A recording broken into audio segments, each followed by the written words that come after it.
Hey guys, welcome back to RHR Jen. I'm so glad you're here. Guys, I have such a good show for you today. We are talking, say it with me, betrayal. Oh, can I just tell you? I know I say this a lot of chapters, but I'm telling you, this was one of the best chapters in the entire book. And I have been so excited to record on this one. Today I'm covering chapter 40, Meghan, as ever. Oh, it's juicy. It's juicy. It's juicy. My favorite chapter of this book so far has been the one where it's such a sad topic, but when they go into Her Majesty the late Queen's funeral and the antics that those two pulled, that was excellent. When they go into behind the scenes of Meghan's bull stuff, excellent. This one is one of the best chapters in the book, Meghan as ever, because you're going to see how little of a plan she has behind the scenes. And it's so interesting. And it's interesting to hear Tom Bower's take on it. And instead of Meghan trying to fix anything or learn from it or get better, she's more focused on the appearance, just as we always call out. So we're going to get into it. One of the best quotes of the whole book I found in this chapter. I underlined it. I was texting my friends like, oh my gosh, can you believe this? This perfectly sums her up. So anyway, I'm excited. If you're new here, welcome. I'm Jen. Make sure you're subscribed, hit the thumbs up, and leave me comments, as all of those helps YouTube to recommend my videos. I sincerely appreciate that. And I sincerely appreciate all of you. Thank you to everybody who hits the hype button. And can I say, I've had a huge number of new subscribers recently. So a sincere thank you to all of you who've been with me for a long time. And a sincere thank you to everybody who's hit the subscribe button. I'm pushing to the 200,000 mark. And because of each and every one of you, it's getting closer and closer. So thank you. All right, let's get into betrayal. All right. I'm so excited about this chapter. It's good. Oh, Cantankerous, what are you doing? Cantankerous, what's happening here? Cantankerous has a message for Netflix. Okay. If you're new here, this is Cantankerous. He's my Cantankerous sidekick. And yeah, he has a message for Netflix, and I can't really say that I blame him. Oh, wait a second. That's not the end of his messages. Cantankerous. What else? What else? Cantankerous. He's right though. Ted is the Ted. I've always can't say his name right. It doesn't matter. The Netflix guy. Yep, agree. There you go. So we're gonna have some thoughts on that and so much more. Thank you, Cantankerous. You're welcome. All right. How about you just sit over here and keep being Cantankerous? Thank you very much. I like that he just kind of cantankerously appears in the corner of the screen there. All right. Can't take him anywhere.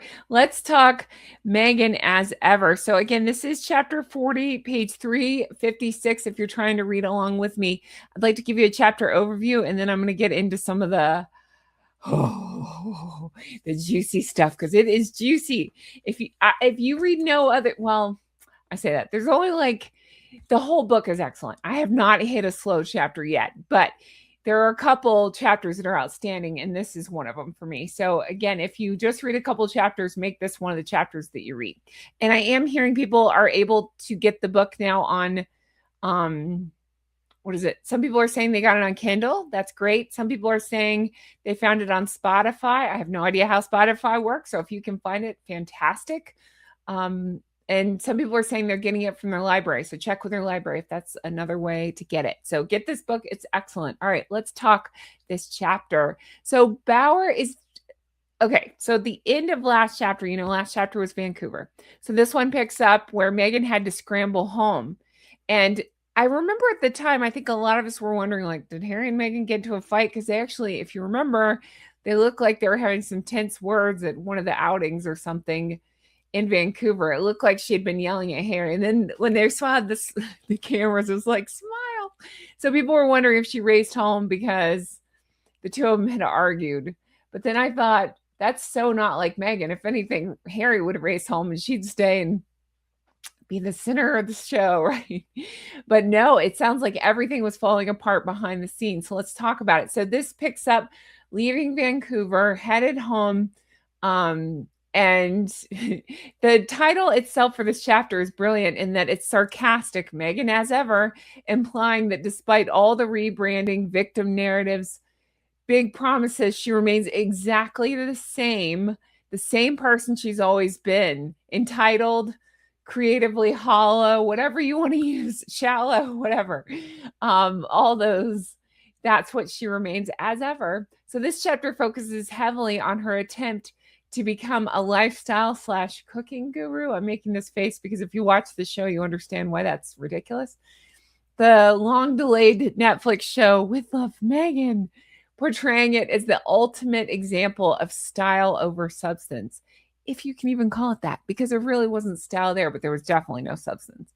So Bauer's describing the show as painfully unoriginal, basic recipes, generic lifestyle advice, heavily styled segments that felt like pale imitation of existing shows, like borrowed heavily from people like your Martha Stewarts, your Gwyneths, people like that. Pamela Anderson is brought up, things like that. There are no unique voice or fresh perspectives. It was mostly Meghan repeating well-worn celebrity lifestyle tropes while trying to insert her royal exile story into it all. Remember, you keep calling me Markle. It's Sussex now. No, it's not. All right.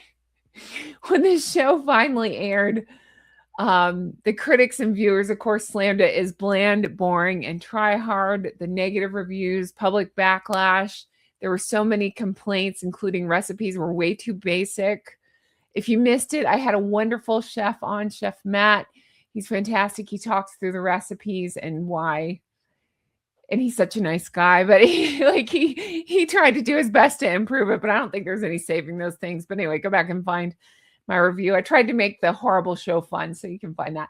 But the common complaints were just the presentation felt too forced, too inauthentic. Again, common complaints we get with Meghan. And the whole thing came across as a vanity project. Viewership numbers were completely underwhelming. Tom Bauer, I'm pointing down at the book. That's why I keep looking down and pointing down, because I'm like, in the book here. He underlines that fact that it was completely underwhelming. It quickly faded from what didn't even make the top 10 here, but I think it was Hungary in the UK. It was in the top 10 for just a very short time. And it was completely back off. And that was that. The Meghan as ever verdict. So Bauer argues that no matter how many times Meghan rebrands,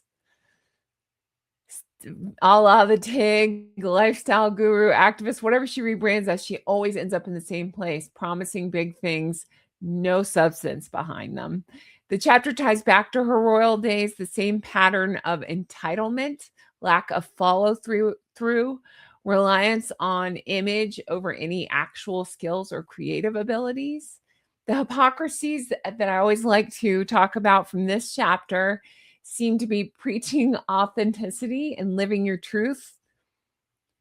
And yet her lifestyle show was widely criticized as exact opposite, inauthentic, scripted, lacking any real personal voice or originality. So she positions herself as this self-made entrepreneur and creative visionary, but the show revealed she had almost no original ideas or culinary expertise whatsoever. So there's that. All right, let's talk about the chapter itself, because it really was, I can't say it enough. It was really good. It was one of the longer chapters and I just enjoyed every page of it.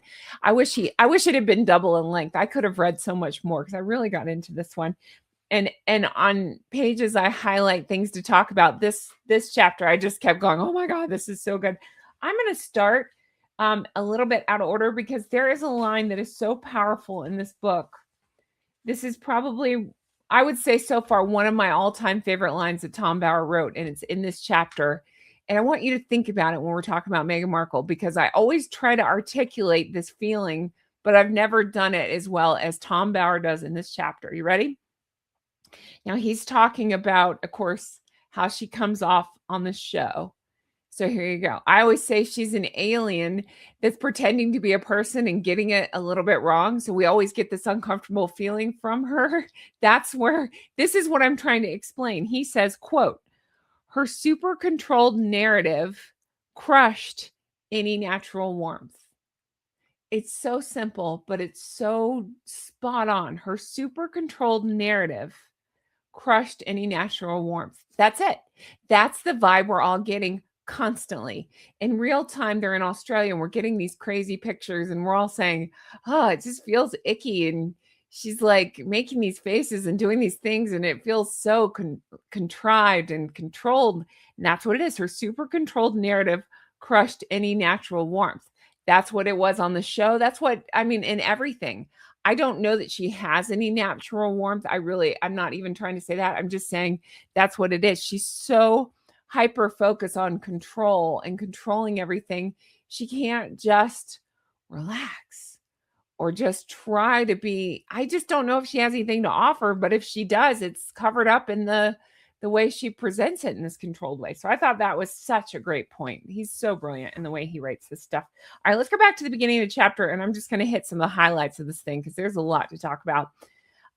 Okay, so 2 weeks before the Netflix series had even started, Meghan realized that she was in big trouble, it sounds like. Again, we'll say allegedly and all according to Tom Bauer because, you know how she is. But he's very well researched, so I tend to believe it. If he says it, I tend to believe it.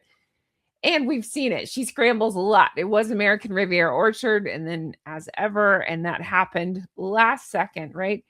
Because so she had done that 50 jars to friends and she was still calling it American Riviera Orchard, but Netflix, here was it. It was 2 weeks before the Netflix show started. Meghan understood the damage. She ignored a warning about the failed application and registering for the patent. So her lawyers advised her that she should rename. So that's how she switched to from the American Riviera Orchard to As Ever. She described that experience as a, quote, learning curve. You didn't learn anything. This is a pattern that happens throughout the book as he talks about how they don't follow through. They're very wishy-washy. They flip-flop constantly. So that's a theme that comes up a lot. But it turns out that the application for As Ever trademark had been made in October 2022, but was rejected because of a Chinese clothes company had registered the same name. So the revised application was approved in 2024. Because remember, she went back and said something like that. I've been dreaming this up since 2022. Yeah, but you didn't do any homework then either. You can say anything, but until you show that you've got follow through, I could say I founded Amazon. That was my idea. I came up with it. Do you have any proof? No, I just came up with it. Did you file any paperwork? No. Nope, but it's mine. That's not how it works. Okay, so then this part of the book, we're hit with a couple of quick, like, whoa. One of the things Tom Bauer says is, remember, she cranked out that video real fast, seemingly in her backyard. And it was to kind of CYA. Do you know what that means? Cover your rear. And it was, this whole time I meant to name it As Ever, not American Riviera Orchard. It's like, well, then why did you name it American Riviera Orchard? But the quick thing that it's just a throwaway line, but it was good. Tom Bauer points out once again, quote, Lilibet featured rather than Archie. Something we always talk about. That's so weird. People viewed that little video, it sounds like 26 million times, which is kind of hilarious because they watched that and they were cringing so hard. Like, why isn't she making any sense? And why is she doing this in her backyard? And why is she making this weird announcement and changing things at the last minute? And yet she had not views like that. It sounds like on the project itself. I think that's really funny. Anyway. But then again, another quick hit from Tom Bauer is, interesting how Meghan likes to borrow philosophy. I have videos on this where she borrows quotes and philosophies that are already well known and she just makes them her own. Yeah. So he points out that she offers a dose of a borrowed philosophy during this time, and it was a Japanese philosophy. If you break something that's precious and valuable, it's not broken. That fracture makes it more beautiful. The break makes it more beautiful. So he was like, she made it clunky, but that's already an idea, a Japanese philosophy. So Interesting that she's preaching creativity in this, and she didn't get very creative by borrowing other people's stuff. Sounds like that happens quite a bit, though. In fact, the next paragraph talks about how she coincidentally happened to use a very similar design to that Spanish town, where her logo was identical to the town's coat of arms. Of course, that coat of arms was adopted in 1370, but that's a coincidence. It's not. Nothing with her it ever is. But again, a great quote on this page, I'm on page 357 from Tom Bauer, says, quote, Meghan has been famous for surfing the internet for ideas. That's a nice way of putting it. All right, continuing on. So she promised to sell merchandise featured in her show. That was the thing. That was the hook. But none of the products were available in any quantity. It was a disaster behind the scenes, it sounds like. It was a blank show. It was a Netflix show behind the scenes. Her trajectory was completely uncertain. It sounds like to me she had just been saying whatever to Netflix and everybody. That seems to be a theme with those two. They just say whatever, and then it's like, oh, they have to scramble to make the words and actions just never match. That's what I always talk about. So a lot of scrambling going on behind the scenes. So again, the use of Lilibet, I don't usually say that name, the use of Lily. They use Lily in a video near a bubbling pot in her own kitchen that supposedly contains the homemade spread. I don't believe it either. But it turns out, quote, it was manufactured 2,000 miles away in Illinois, because nothing she says, again, is ever true. It's never true. She can't be truthful about anything. That's why I don't understand how her fans can legitimately, if she has any, how they can back her. How do you hear somebody that constantly lies on easily verifiable things? How do you continue to support somebody like that? I can't make any sense out of that. I don't know. I really don't know. So it sounds like what happened was she went to Netflix and was like, I messed up. I don't think she'd ever say I messed up. I think she said, I don't have this merch to sell like I said I would. So Meghan, quote, pleaded with Netflix executives to bail her out. So this Josh guy, who is Netflix's vice president of consumer products, agreed to help, but failed to make a statement himself. So he didn't say anything about it. He just said, okay, we'll help you. So Meghan took it upon herself, it sounds like, to speak on Netflix's behalf. That's a really good idea. And that's when she started to say that they would be her partner. Doesn't that make so much more sense now? Because all of a sudden, no, they're not. That doesn't make any sense. They're not your partner. What are you talking about? That's just her. I mean, technically, I guess they did partner in that they agreed to bail her out, but that's not a partnership, But because she made the statement, she was calling them her partner, it sounds like. And she said, quote, they came on, talking about Netflix, came on not only to be a partner in my show, but also in my business. But then remember that she said, I felt like the partnership was the right move for global expansion. How'd that work out for you?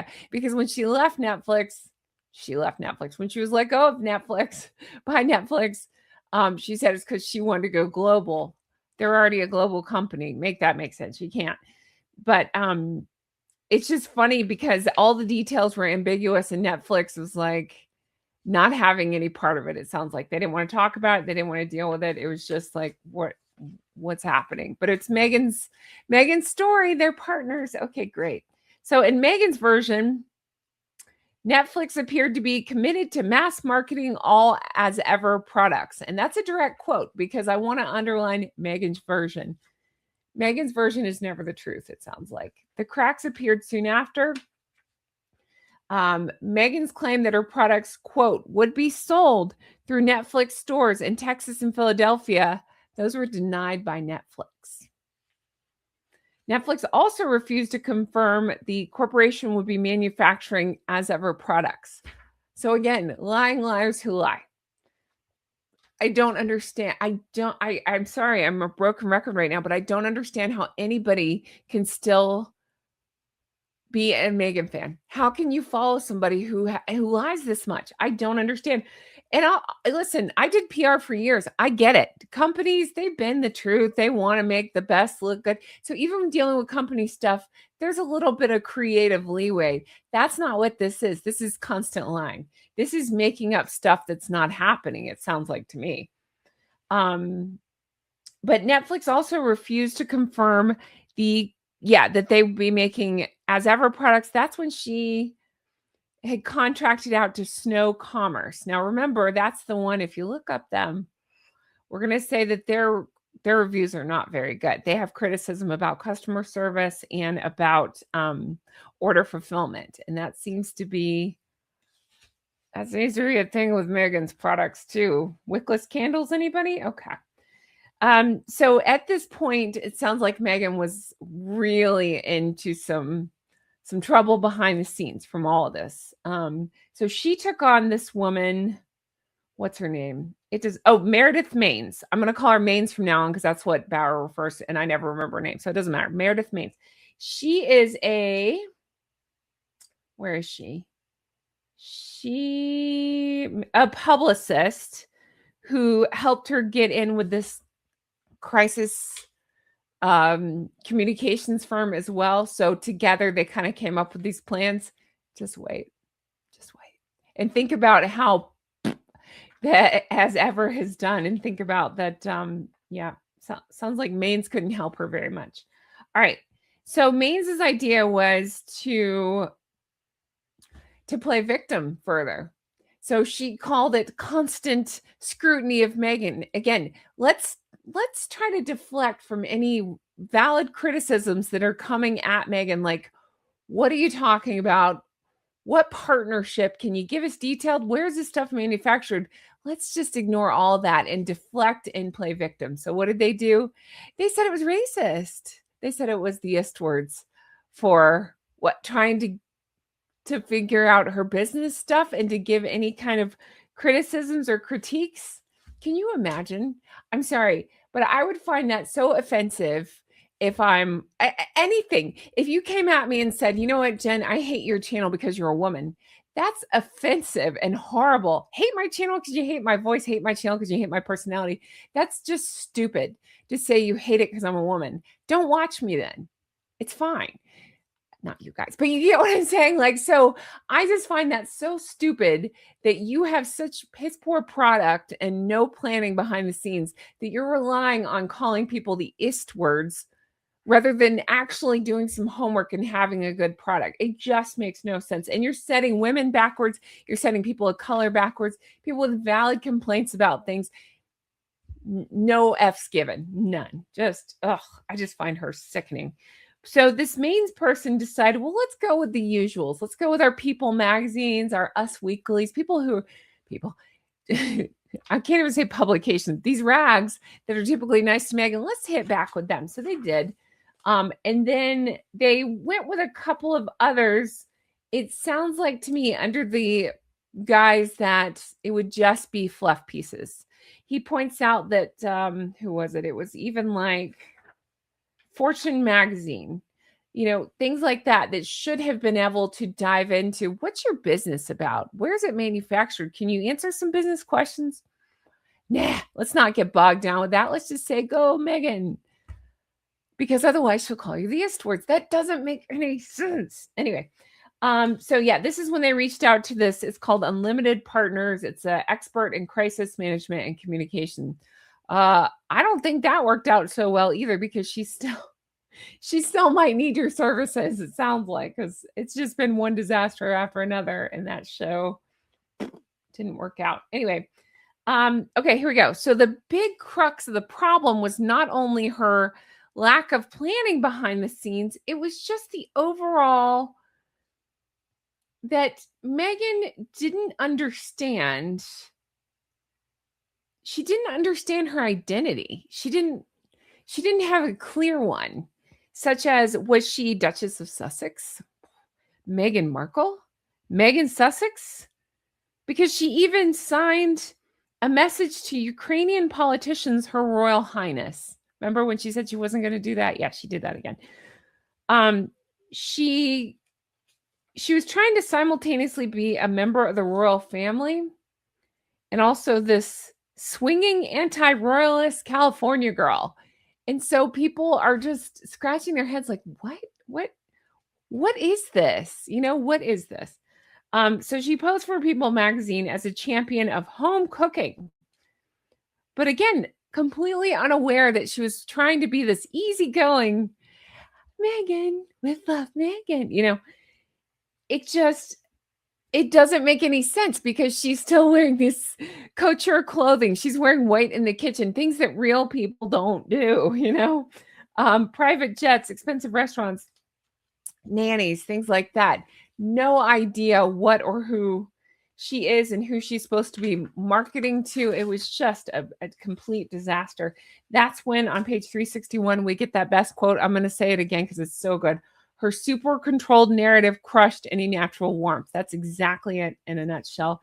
But she kept getting the criticism once the show rolled out, so many criticisms, that her show was completely shallow and devoid of any depth or any substance. So he talks about that. To deflect that suggestion, she would do everything with deep affirmation when she speaks, which adds to her word salad, which creates more of an inauthentic feeling. Do you get the cycle? Because I do. I see it. That's exactly it. The more shallow she is, the deeper she tries to speak to deflect. Isn't that crazy? Which adds to the inauthentic feeling we're all sensing. Oh, goodness gracious. So the big question again that is on everybody's mind is, who are these tips for? Who is this aimed at? Who did her audience need to be told, quote, the fresh mint tea was best made by using fresh mint? Quote, I guess she told people twice that the tea bag should be steeped in hot water and shared with loved ones at midday or by a fire. Groundbreaking, right? What? I just remember her being so excited over this new idea she had. I believe it was for Archie or pretend Archie's party. What was it? A balloon arch. Raise your hand if you had one like growing. Yeah, okay, we all did. What? I think even McDonald's did that when I had birthday parties at McDonald's growing up, and I think they did something like that. I don't know. Silly. All right. Yeah, so it was just a big what? Who is this for? What is this for? What are we doing? And then that, I'm Sussex comes up. So he points out, here she is trying to play victim and say the reason she was Sussex is because it was a meaningful importance of her to have the same last name. She tried to claim that her family with Harry, quote, had never shared a surname. But Bauer points out, as we all did at the time, yes, you do. It's Mountbatten Windsor. Everybody understands this except for you. You lunatic. So, yeah, there's that. Now, during this time, let's see here.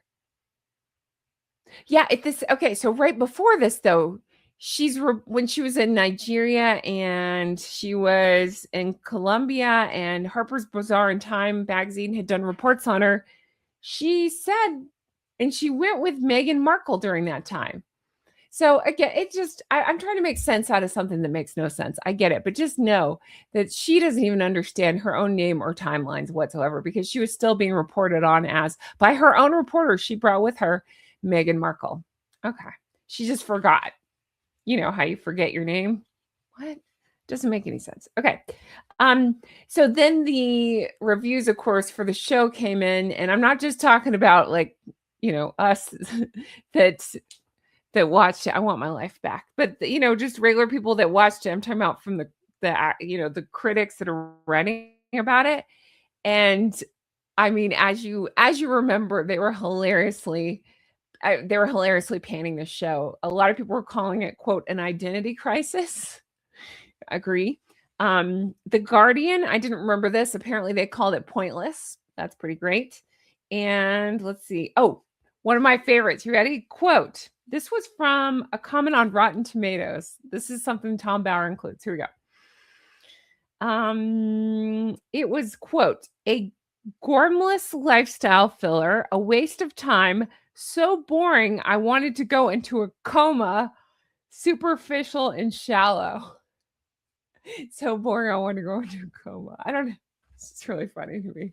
Yeah, same. All right. Then he goes into, it's really interesting, and I'm sure just a coincidence, it's not, nothing's ever a coincidence, that her recipes could actually be traced back to lots of celebrity cooks. That's weird how that happens, right?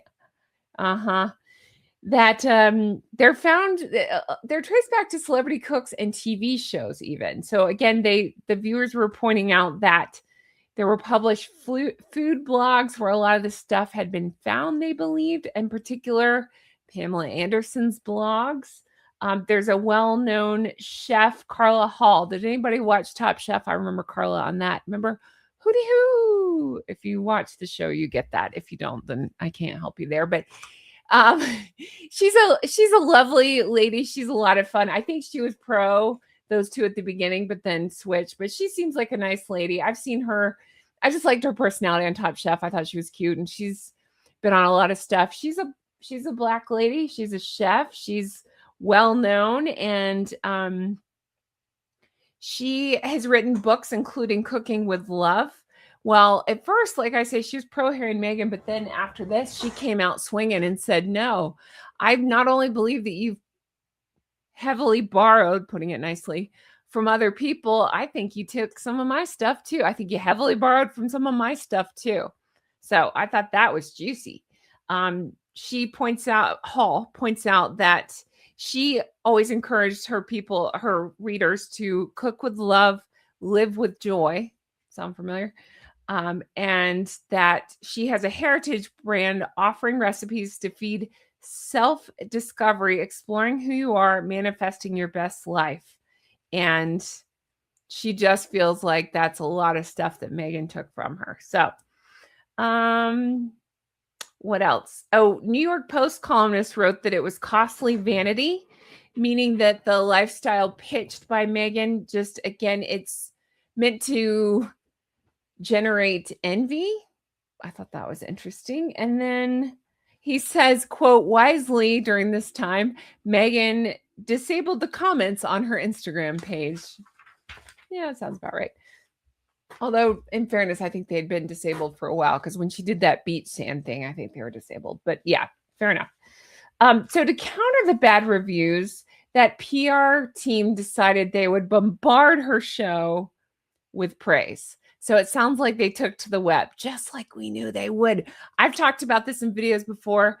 Do not trust IMDb. I've shown you firsthand, if you try to leave, or at the time, I don't know if they're still doing it, if you tried to leave something below an 8, they wouldn't allow it. So just know things like that can be influenced, shall we say. So that was what her PR team did. They got out there, and it sounds like they were trying to put out the good news as much as they possibly can and tell everybody that Meghan's wonderful. It didn't work. So that's kind of what Tom Bauer says too, is like the puffery failed to sink the criticism.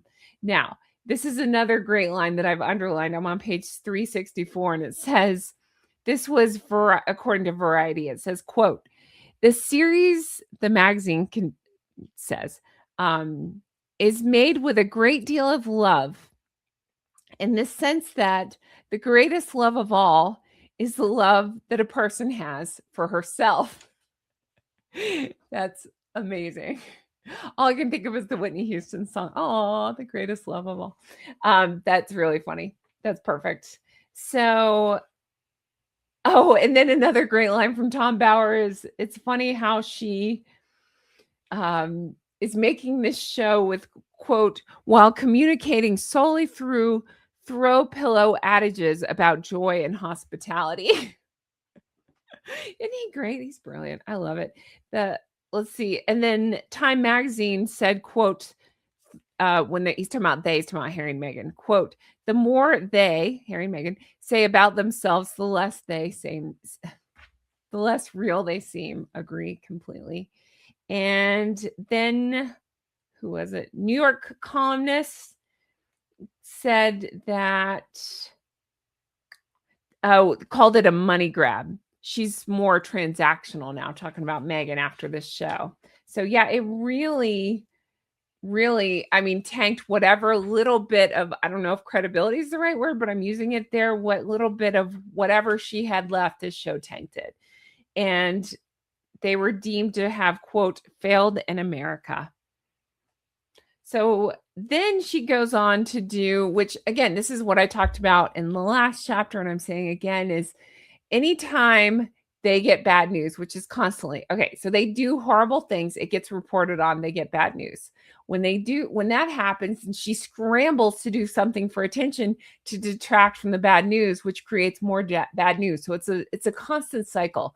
So in this case, bombarded with criticism, rightly so, from that god-awful show. So she has to do something. So she's trying to put out good press. The good press is getting people, maybe some people watched it and they're saying, no, this is horrible. People saying it's horrible made her do more things. So what did she do? She sold out in 45 minutes, you guys. No, you didn't. We don't believe you. That's when that happened. She said within the first 45 minutes, all products had sold out. I don't believe you. Or maybe they did and they just had like 12 products. I don't know. But Tom Bauer called it, quote, an extraordinary spectacle. And that she called it a big milestone, but he called it an extraordinary spectacle. It was being called an unprecedentedly botched launch. Agree completely with that. And that Meghan was completely out of her depth in this thing, that she didn't hire the right people or follow through with the products. So that's why we got the disaster that we got. That mains person, this is what I'm talking about. So because everything was failing, what did she do? Quote, Mains aired the familiar theory that Meghan was the victim of racism. Just pause and think about that. That's their go-to for everything. It's not that Meghan did a terrible job on this. Everything I've listed, from lack of defining what this show is going to be to lack of having any interesting ideas. It's nothing to do with that in her eyes. It's all the Istwards. If that's the case, then how come Emma, I never say it right, Marchioness of Bath, that beautiful lady I love her. She's on Ladies of London as well. She has her own cooking show and she's pretty well liked, very likable on the show. And people, again, they very much like her. How come she wouldn't have the same fate if it's all about the Istwards? Huh? Can't explain that. How come that Carla Hall that we were just talking about, how come she didn't suffer the same fate? Because she actually brought creativity and ideas to her cooking and seems to have a passion for it and an actual joy. So people like her stuff and they buy her things. It's not the Istwards, Meghan, it's you. I just find it disgusting that that's what she falls back onto. So then they brought in Doria. Remember that? Oh God, who could forget? I'm saying it like that because remember Doria was there and she's trying to get her mom to react to a dessert she made. And Doria, I'm not diagnosing, but I've heard the narcissist word thrown around to describe her as well. And I can't say I disagree in my opinion, but she's eating the dessert and she will not give the reaction. And Meghan's like, come on, mom. And she's like, give me a minute. And it's just like, oh my God. Because if it's any one of us, if your daughter, sister, friend, whomever is making this dessert, even if you don't love it, you're like, this is the best dessert I've ever had. She's so talented. Everybody check this out. But her mom could not do that for her. And I think that's really funny. But so she brought out Doria, and Meghan's narrative to the New York Times promoted several inaccuracies, including that, quote, Her mother was the sole responsible parent during her childhood. Also omitted was how Meghan, quote, had been plagued by doubts and fears, suffering sleepless nights before the launch of the series. Oh, and then he goes into the jams. Sorry, what am I saying? The spreads, what was it? It was the raspberry spread and how unforgiving the reviews were on that. And Meghan actually decided to, quote, pause production. And then he explained that in truth, she actually considered abandoning it altogether, but then changed her mind. So that's interesting. Yeah, it was only in Britain and Hungary that With Love Meghan stayed in the top 10 for one day before disappearing from the list. So there's that. All right, so pushing on, that Maine's person ended up arranging another interview, this time with Fortune magazine, another one that in theory should have probably looked at her business practice, business model, whatever. Didn't, just kind of did a puff piece. What's going on there? Okay. But I think the overall point is she will never do an interview that's not controlled. We saw in the last chapter or previous chapter where she straight up told, I forget who it was now, somebody that was doing a piece on her, maybe Vanity Fair, that if she didn't have control, she wasn't going to cooperate. So that sounds right. No one had been identified as employed by Meghan to find a bank or any kind of venture capitalist to mastermind the launch. And so things were just a mess behind the scenes. But Tom Bauer points out, remember around this time, she was putting out the rumors that As Ever would do hotels and restaurants. Can you imagine? Again, this is failing so hard behind the scenes, but she's saying they're going to do hotels and restaurants. That's like making all bad grades at school, but going home telling your parents, hey, I have AB honor roll. It's like, okay, it might work for a day when your parents say good job, but what happens when people start to see this? It doesn't make any sense. What you're saying doesn't make any sense at all. Remember that story she told as well about being industrious and making scrunchies at a young age? If you didn't know, that was some BS she peddled. Yeah, it turns out that was some BS she peddled. Tom Bauer says, interestingly, Thomas Markle, her father, with whom, quote, she was living at the time, denied that happened. Shocker to no one. Meghan had paid to have As Ever labels stuck on products made by the Republic of Tea, who are also manufacturers of Netflix's Bridgerton merchandise associated with the streamer's hit show. You ready for this? Again, another great quote from this chapter. As the chapter wraps up, it says, quote, repackaging pretzels on screen during her series was the model for her business. Boom, mic drop. She never denied that all of her products were merely relabels of other corporations' products. Ooh, burn. I thought that was so good. And that's how the chapter ends. See why it was so good? So good.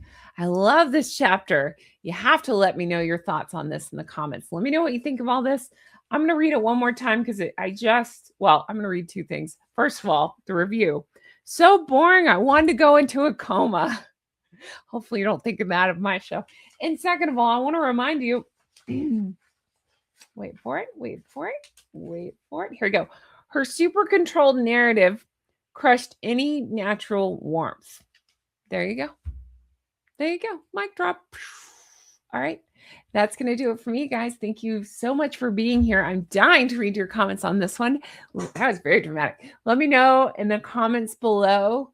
Let me know your thoughts on this. And if you read the book, did you think this chapter was as juicy as I did? I love this chapter. I wish he had I'm not ready to be done with this book. There's only a couple chapters left, but I wish this chapter was longer. I could have read about this. This is all the things we suspected, but to see it in print like this, it's everything we knew. It's everything we've been calling. We were right all along. While she's screaming the ist words, we're right all along about all of it. Hey guys, welcome back to RHR Jen. I'm so glad you're here, guys. Today we're continuing on with Betrayal. Oh, Cantankerous, what do you have for us today? So I believe this is going up on Monday. So tomorrow is Her Majesty the Late Queen's birthday. So we want to go ahead and wish her a happy, what would have been her 100th birthday. Oh, we miss her so much. I do have a video going up tomorrow where I talk about her, so look for that. But let's get into Betrayal. If you're new here, I'm Jen. Welcome. Make sure you're subscribed. Hit the thumbs up and leave me comments, as all those helps YouTube to recommend my videos. I sincerely appreciate that. Yes, we're in Betrayal. I love this book. We're in chapter 41. It is contrasting lives. So we're going to read this. We only have 2 more chapters, I believe, after this. So, but this was a great chapter. I'm excited to get into this one, and let's jump in, shall we? So Bauer is using this chapter to draw a sharp line showing the contrast between the behavior of Harry and Meghan versus the rest of the royal family. And I find the timing of this impeccable because, again, look at this disaster trip. It's not a tour, vacation that Harry and Meghan just took to Australia versus how the actual working royals would have handled things and how they act. But while the royals, especially King Charles, William, Catherine, etc., Princess Anne, continue to serve with dignity under immense pressure, those two remain trapped in bitterness, self-promotion, and hypocrisy. So this chapter was really good. It was a longer chapter. We got a lot of information in this chapter. It starts by circling back to the Cintabale drama, which again is fun in real time because we know Dr. Sophie Cintabale has sued Harry as well as that Dyer guy for libel. So speaking of which, I do have friend of the show, John Witherspoon, coming on very soon to answer some of our legal questions. So if you have questions about any of this stuff, let me know in the comments and I'll try to get those over to him as soon as I can. Thank you so much. All right. So let's talk the opening of this chapter. I'm going to hit some of the points of this chapter. I'm going to hit some of the hypocrisies, and I'm going to read you some of my favorite quotes from it, as I have been doing. So the chapter opens with Harry doing to Dr. Sophie what he and Meghan accused the royal family of doing. We're going to say a big fat allegedly because lawsuits are ongoing in this, but Tom Bauer, I tend to believe he's well researched. And again, he is an attorney. So if anybody knows what they're talking about and what they can say, I would say it's Tom Bauer. So he goes in by pointing out the stunning irony here that Harry and Meghan spent years accusing the royal family of being the Istwards, massage, race, things like that, the bull stuff, right? And institutional cruelty. And that's exactly what she's accusing Harry of doing to her as well. So Dr. Sophie, of course, is the Cintabale chair, and she's publicly accused him of exactly this kind of stuff, the exact same things that Meghan claimed that the royals did to her. And we've heard reports of Harry running to the press, and it gets into it more in this chapter, running to the press to try to smear Dr. Sophie. So again, the hypocrisy is just off the charts here. Chanduka describes feeling undermined, disrespected, and pushed aside, especially during the infamous over here polo incident and the board audit fallout. Bauer calls this the ultimate full circle moment. Those two have become the institution they claimed victimhood from. So that's how the chapter starts. Then we go into Meghan's self-pity and self-love and all of her embellishments. So it examines her recent projects with love, Meghan, interviews a lot of the Limonada, the podcast, things like that, and how they are drenched in her self-pity. Again, funny in real time because that's exactly what we got in Australia. That's all she has. But claiming she was the most bold woman for 10 years and all this stuff. Exaggerated victim stories, constant, I don't know, look at me, pity me. Oh, why didn't I think of that before? Oh, pity me type things. Bauer's noting that Meghan repeatedly embellishes her past, portraying herself as a self-made underdog who overcame immense hardship while conveniently leaving out privileges, connections, opportunities, her dad, things like that she actually had. Every project circles back to my truth, my struggle, my resilience, me. And very little to zero original thought, content, substance, however you want to say it. It's all about centering Meghan as both victim and hero in every story. So again, the idea of the chapter is the contrasting lives. While Harry and Meghan are wallowing in self-pity and endless grievances, as we've seen, Catherine quietly battled cancer with grace and dignity, giving hope to millions without turning it into a media spectacle. King Charles and William continue public service and institutional duties without complaint, even under immense personal strain. Those two, by contrast, have turned every setback into public performance of victimhood while demanding royal-level perks and attention. Of course, the hypocrisy that is just glaring here is that Harry and Meghan are accusing the royal family of these things, and Harry is now accused of the exact same behavior toward a highly accomplished Black woman, Dr. Sophie Chanduka. They claim they left the royals to escape the bull stuff and toxicity, yet created their own alleged toxic, high turnover environment wherever they go. Meghan preaches self-love and empowerment and authenticity, while her projects are filled with embellishment, self-pitying stories that feel absolutely inauthentic and frankly narcissistic. They demand privacy and criticize the press, yet constantly use the media to push their embellished victimhood for profit. So there you go. That's pretty much what the chapter is about. It's everything we know of them and everything we've seen. I would say especially lately, but it's been throughout. It's everything we've seen of them, right? So let me read you some of my favorite quotes from this chapter. Again, it's a little bit longer chapter. It starts out on page 368. It's talking about, again, right off the bat, the Dr. Sophie of it all. And Harry was trying to eject Dr. Sophie off the board. Chanduka applied to London's High Court to pause board meetings. She got it pushed through that it was paused for, I believe it was about 6 weeks. Temporarily, the trustees were unable to remove her. Thank goodness for that.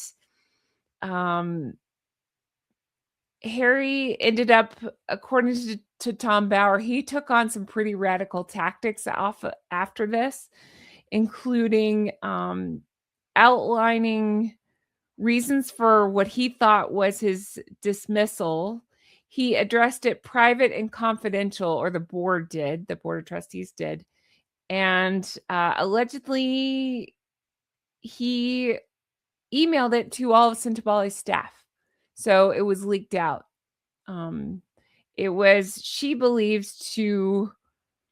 She calls it a horrible letter and says it's all about discrediting and, quote, destroying me. That's what she calls it hugely defamatory. So good for her for speaking up and calling out the nonsense here.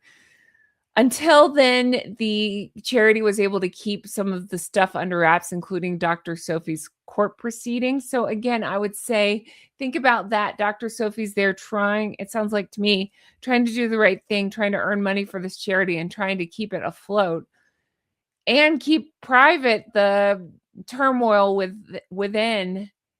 And then here's Harry being accused of leaking this stuff out to create havoc, to try to get his way, to whatever you want to call it. I would say more than pouting, but you get the idea that he's pouting because they didn't all just bend to his will immediately. And so he leaks it. He really is. I mean, he's a prick. All right. He then handed a statement to the Times. Again, he pretends to hate the media, and he's talking to the media that his charity is, quote, being destroyed by one woman's gross mismanagement. So again, it's not that he did anything wrong here. He's trying to blame Dr. Sophie for everything. So he thought the right thing to do would be to announce his and Prince Siso, hopefully I'm saying that right. That's the charity's co-founder in Botswana. They announced their own resignations. They both said that they were truly heartbroken and devastated over this. Doesn't seem like it. Doesn't seem like you're super into the charity, in my opinion. 2 hours after the resignation, Dr. Sophie brilliantly decided to take on Harry's tactics and did a full blast to the media. So she denounced Harry for wanting to force a failure and then come in to the rescue. She feels like that was his plan. And I got to say, good for her for speaking out about it. And yeah, I think it sounds like it to me. So she talks about herself being the scapegoat here because she dared blow the whistle. She calls it a, quote, weak governance, weak executive management, abuse of power, bull, harass, massage, and cover up that ensued. Bluntly, Harry was accused of the evil which Meghan leveled at the royal family. So again, full circle, hypocrisy, all of that stuff. But good for Dr. Sophie for speaking out. And as we know, that is ongoing. So I can't wait to see how that goes. Harry loves to go to court. So how about this one, Harry? How are you going to handle this one? All right. In the meantime, so much other stuff was going on. Simultaneously, the African parks denial, as I mentioned before, I have to look down because I have notes. This stuff is really complicated. I don't want to get it wrong. So that's what I'm looking at when I look down. Okay.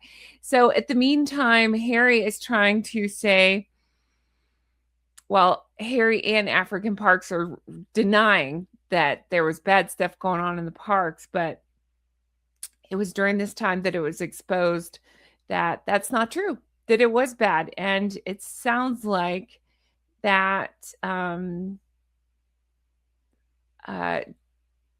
here it is. Omnia Strategy, the London law firm, reported that, quote, human rights abuses have occurred against the Baka people. African Parks Rangers were culpable. Survivor International called on Harry to resign. He refused. Unbelievable. Then, a few days later, he showed up to this Upfront Summit in Los Angeles. It was, I don't even remember what this one was. It had to do with mental health, but he does so many of these, it doesn't even matter. It sounds like, according to Tom Bauer at this one, people were so disgusted with Harry, few were clapping. He was dubbed, quote, the relic of a media cycle. He, quote, rehashed everything. And Tom Bauer's pointing out that that brand had died. Too late. Enough, you know. He had become, quote, background noise in a non-essential entity. I'm sorry, non-essential non-entity. That's better. That's exactly what I think as well. So then we flash forward. The Times then, who originally had, sounds like, been pro Harry and Meghan, started to flip. They were showing the difference of the actual working royals and the royal family and their contrasting lives. Because at that time, William had put out that the next venue for Earthshot would be Rio, and that the organization's new CEO is Jason Knopf, who famously helped with the Bulling report. And then at the foot of that same page was a report of Harry's heartbreak about Sentebale. The Charity Commission intended to investigate whether Chanduka's payment of, it would have been about $500,000 to consultants was a conflict of interest, one of many damaging rumors spread by the former trustees. So if you don't remember that, that was a rumor that was spread around, again, as he points out, by the former trustees, where Chanduka says, no, it was to help the charity to try to, I believe, see, I'm getting confused. She had made a couple of payments, and I believe it was to consultants to help bring in the large donors. She needed help with that. And then there was, I think that's what that was about on that one. But regardless, it sounds to me, and I'm not just blindly supporting Sophie, I'm saying it sounds to me like Sophie was there trying to save this charity and Harry was there trying to destroy it. if it meant getting out safely. That's so messed up. All right. In the meantime, we have Meghan. Oh, goodness gracious. So again, rehashing this past, the self-pity, self-love, oh, I'm up at 3, worrying about packaging and then making lunches for my kid, whatever she's peddling this week. This was about the time that Meghan's Confessions of a Female Flounder podcast was happening. In a strange move, her publicist revealed, quote, she had suffered an obscure illness during pregnancy. Her announcement was accompanied by childhood photographs taken by her father. This is so weird. I didn't even I remember this. I do. I feel like she was glomming onto a guest story of a guest had a complication during pregnancy. So Meghan took that on too. And Tom Bauer points out, must have been a coincidence. And also coincidentally, it was announced that only hours after, this was announced only hours after King Charles had received his latest cancer treatment in a London hospital. I'm sure that's coincidence. It never is. Never is. What do you think? Nope. All right. Oh, goodness gracious. So again, it's just more of her crap. I don't need, let's keep going because it's just more of her same crap, different day, right? Let's see here. Continuing on. Harry is trying to play victim. He decides to, because he's doing so poorly at this Centibale thing and everything else, he decides what else, his favorite cycle, he takes it back out on the royal family. So at the same time he was losing the protection, although again, let's point out that he's a spoiled brat. They didn't take away protection. They offered him bespoke protection, Ravik. I've read so much more about this and understand it way more clearly than I previously did. And it sounds like, again, if I understand this correctly, Ravik is outside of the royal family. They decide, they're a body that decides what amount of protection and what situation is appropriate outside the royal family. Harry doesn't seem to understand this, so he just keeps blaming his father.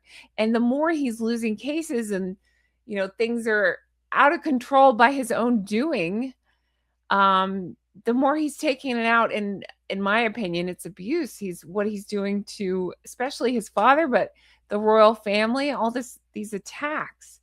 So he left the courtroom. And again, this is about the protection stuff. And suspecting he lost, quote, keen to get his version out first. What did Harry do? He wanted to give a media interview, the same media he pretends to hate. So he got this woman who's helping them, Meredith Maines. She summoned the Daily Telegraph, which, by the way, somebody in my comments, I forgot to Google it, said that this Maines person is also involved in Blake Lively. I was like, ooh, juicy. That sounds right. I'm not a fan. Okay. Anyway, so they summoned Daily Telegraph, and Harry proceeds to say, quote, people would be shocked by what's being held back. And what he's talking about there is, again, this victim narrative. He's saying that he was in real danger and real threats, and they're not protecting him and all. He's the victim. And he claims it was blackmail by the palace. Okay. Because they wanted to prevent Megxit and force them back into the royal fold. Nobody wants that. Nobody wants that. And you weren't denied protection. You can still get protection. You just have to play by the rules. Everybody understands this except for Harry. It's so crazy. All right. So this was also around the time where he went ringing doorbells.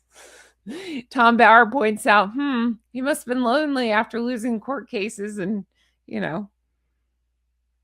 turning on everyone and then being shocked that nobody wants to be your friend anymore. He went looking for friends and rang the wrong doorbells, remember? And all the doorbell footage was released. I find that so funny. He's so scared he can't go to the UK except for he can wander around and ring random doorbells. Okay, sure. I guess he felt safe to do that, weirdo. All right, continuing on. Let's see here. Harry was lost in London, literally. Meghan was alone in Montecito, giving her critics the impression that she was listening again and again to Limonada podcasts and rewatching herself on Netflix and failing to understand why she was targeted by ridicule because she's always a victim. Nothing's her fault. So then she goes on that, I can't stand her, the Jamie baby voice. She talks like Pebbles from Pebbles and Bam Bam, right? Or from Flintstones. I'm Jamie. But if you watch her earlier stuff, she didn't talk like that. I'm Jamie. Can you imagine? I'm Jamie. I'm Meghan. I'm the most bold person in the world. Meghan's taken on this Elizabeth Holmes speech. One drop of I'm the victim. I'm Jamie. Anyway, oh God, I can't with that. Anyway, so then we see a shift. Tom Bauer, I almost said Harry. Tom Bauer points out she's starting to, quote, clinging to her children to promote herself generally. So rare photos became constantly, he calls it a blizzard of images. I'd say that's right. And now in real time, she's launched those candles because it couldn't just be that she named a candle Archie and Lily. She had to name them Prince of Sussex. Whatever. So stupid. Oh, God. She wanted her children addressed on her insistence as Prince and Princess to lead normal lives. Make that make sense. You can't. That's the BS she's peddling. And then Bauer points out many royal children, including those of Princess Anne, I believe Sophie's kids, the same thing, that they don't use their titles. But remember, Meghan told Oprah, quote, I think everyone has a basic right to privacy.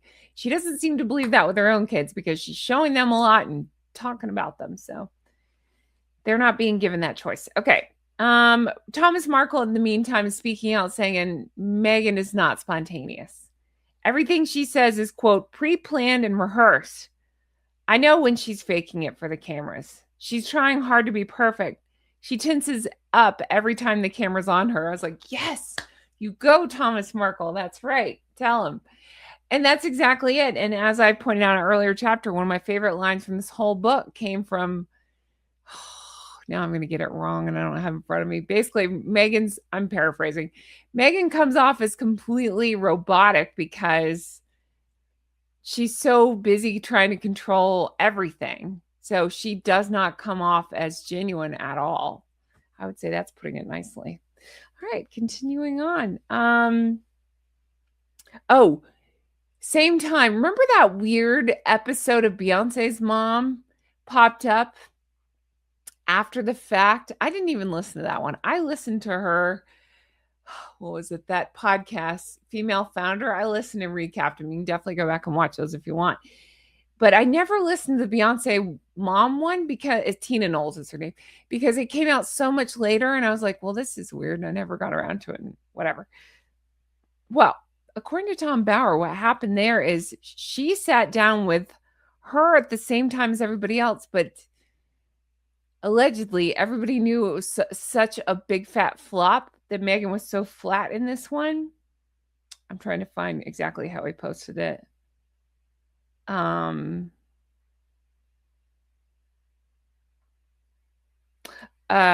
don't even know. They decided the interview was best forgotten. So that was going on, but she then decided that it'd be disrespectful to Beyonce. I don't think Beyonce loses sleep over Meghan. If she didn't release the episode, so they scrambled and they released the episode and it was a big fat flop. So there's that. I didn't listen to it, but Bauer's pointing out that the focus of this thing is Meghan talks about wanting to go into business with Lily in the future. I hope Lily writes a tell-all. I hope they both write a tell-all. Archie's will be, why did mom always pose with Lily and not me. And Lily's will be, why didn't I have any privacy and why didn't you brush my hair? I don't know. I'm never making fun of the kids. I'm just making fun of the idiot parents. They're so weird. All right. Continuing on. What else was going on? Netflix, again. Oh, they thought that Netflix would commission possibly a third series of Meghan's show. But if that was going to happen, allegedly she was supposed to provide an outline of content. And then Netflix would have first right of refusal. And the reason I'm smiling like this is because I believe that that's what happened. And then I believe, this is my opinion, as soon as I heard this, I started thinking, oh, remember she was going around telling people Netflix and I have a first look deal. No, it sounds like your programming was so shitty. They said, listen, before we agree to film any more of you, you have to show us what you're thinking first. We're not just going to film anything because it's a disaster. That's what I think. I think that's how she's spinning it. So I'm guessing she tried for a third season and they're like, no, that's just my speculation, but that's what it sounds like to me. They're like, no. So I just think it's funny to see. There's always, they always say there's two sides to every story. There's like 14 sides to every story, but there's two sides to every story. So it's interesting to hear Meghan's spin on things and then find out what I think really happened. I think that's really funny. All right, what else was going on? Meghan was looking for anything, so she jumped on the opportunity to seize an award.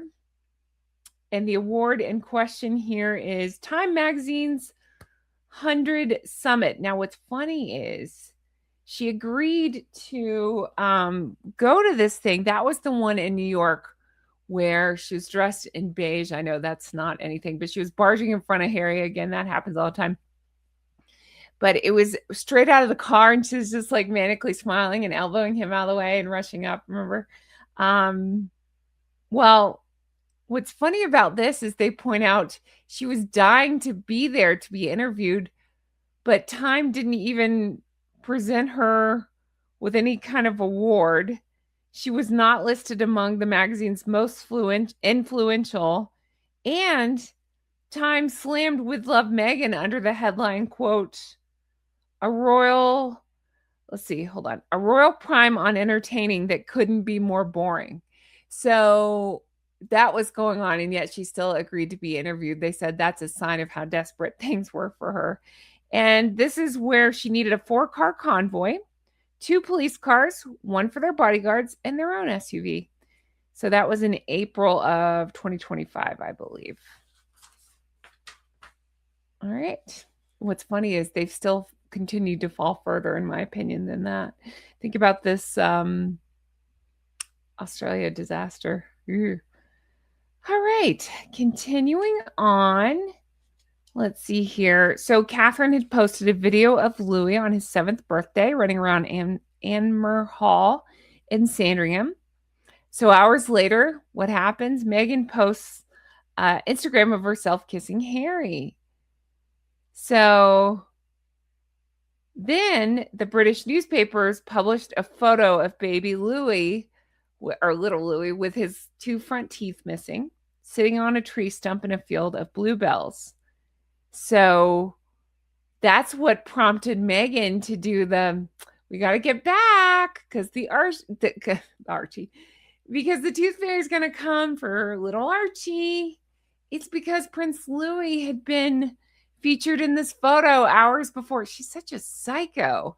Can you imagine being so threatened by your niece and your nephews and that you have to do things like this?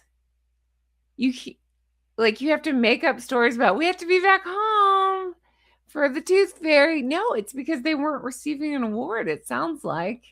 But they say things like that because little Prince Louis was in the news for his cute little photo of missing teeth.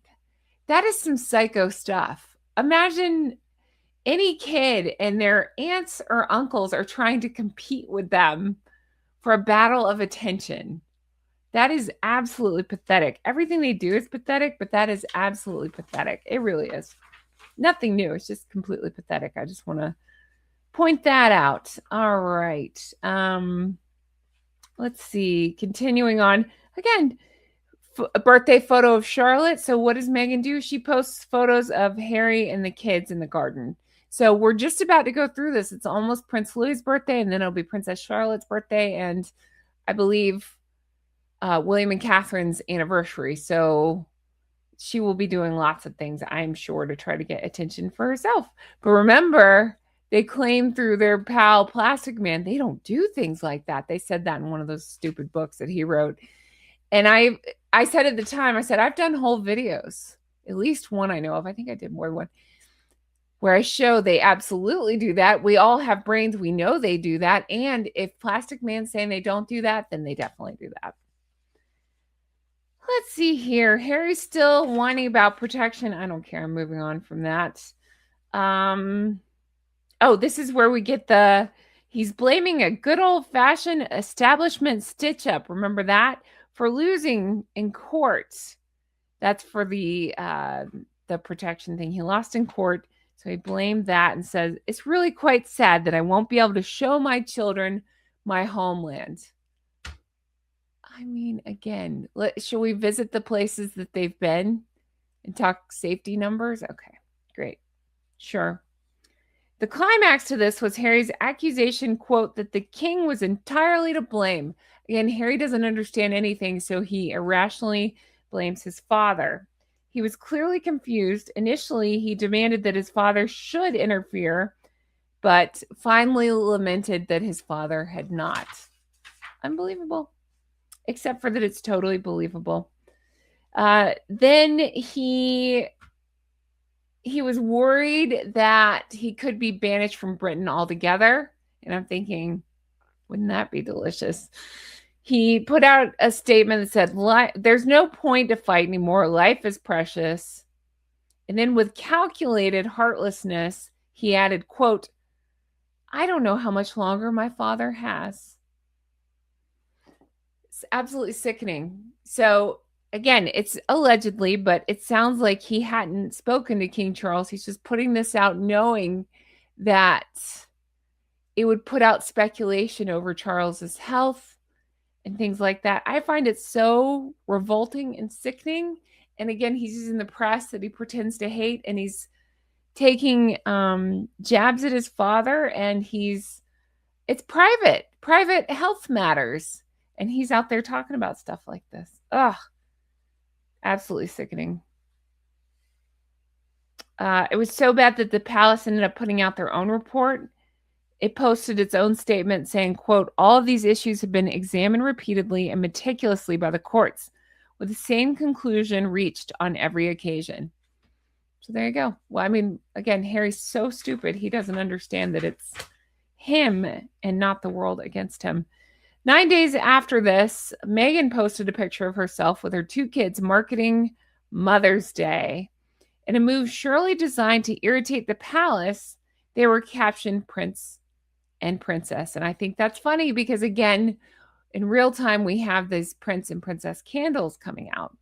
Meghan played up to what was surely to irk William and the rest of the royal family, and was trying to make a rival court in California. And that's how the chapter ends. And I thought it was a darn good chapter full of lots of juicy information.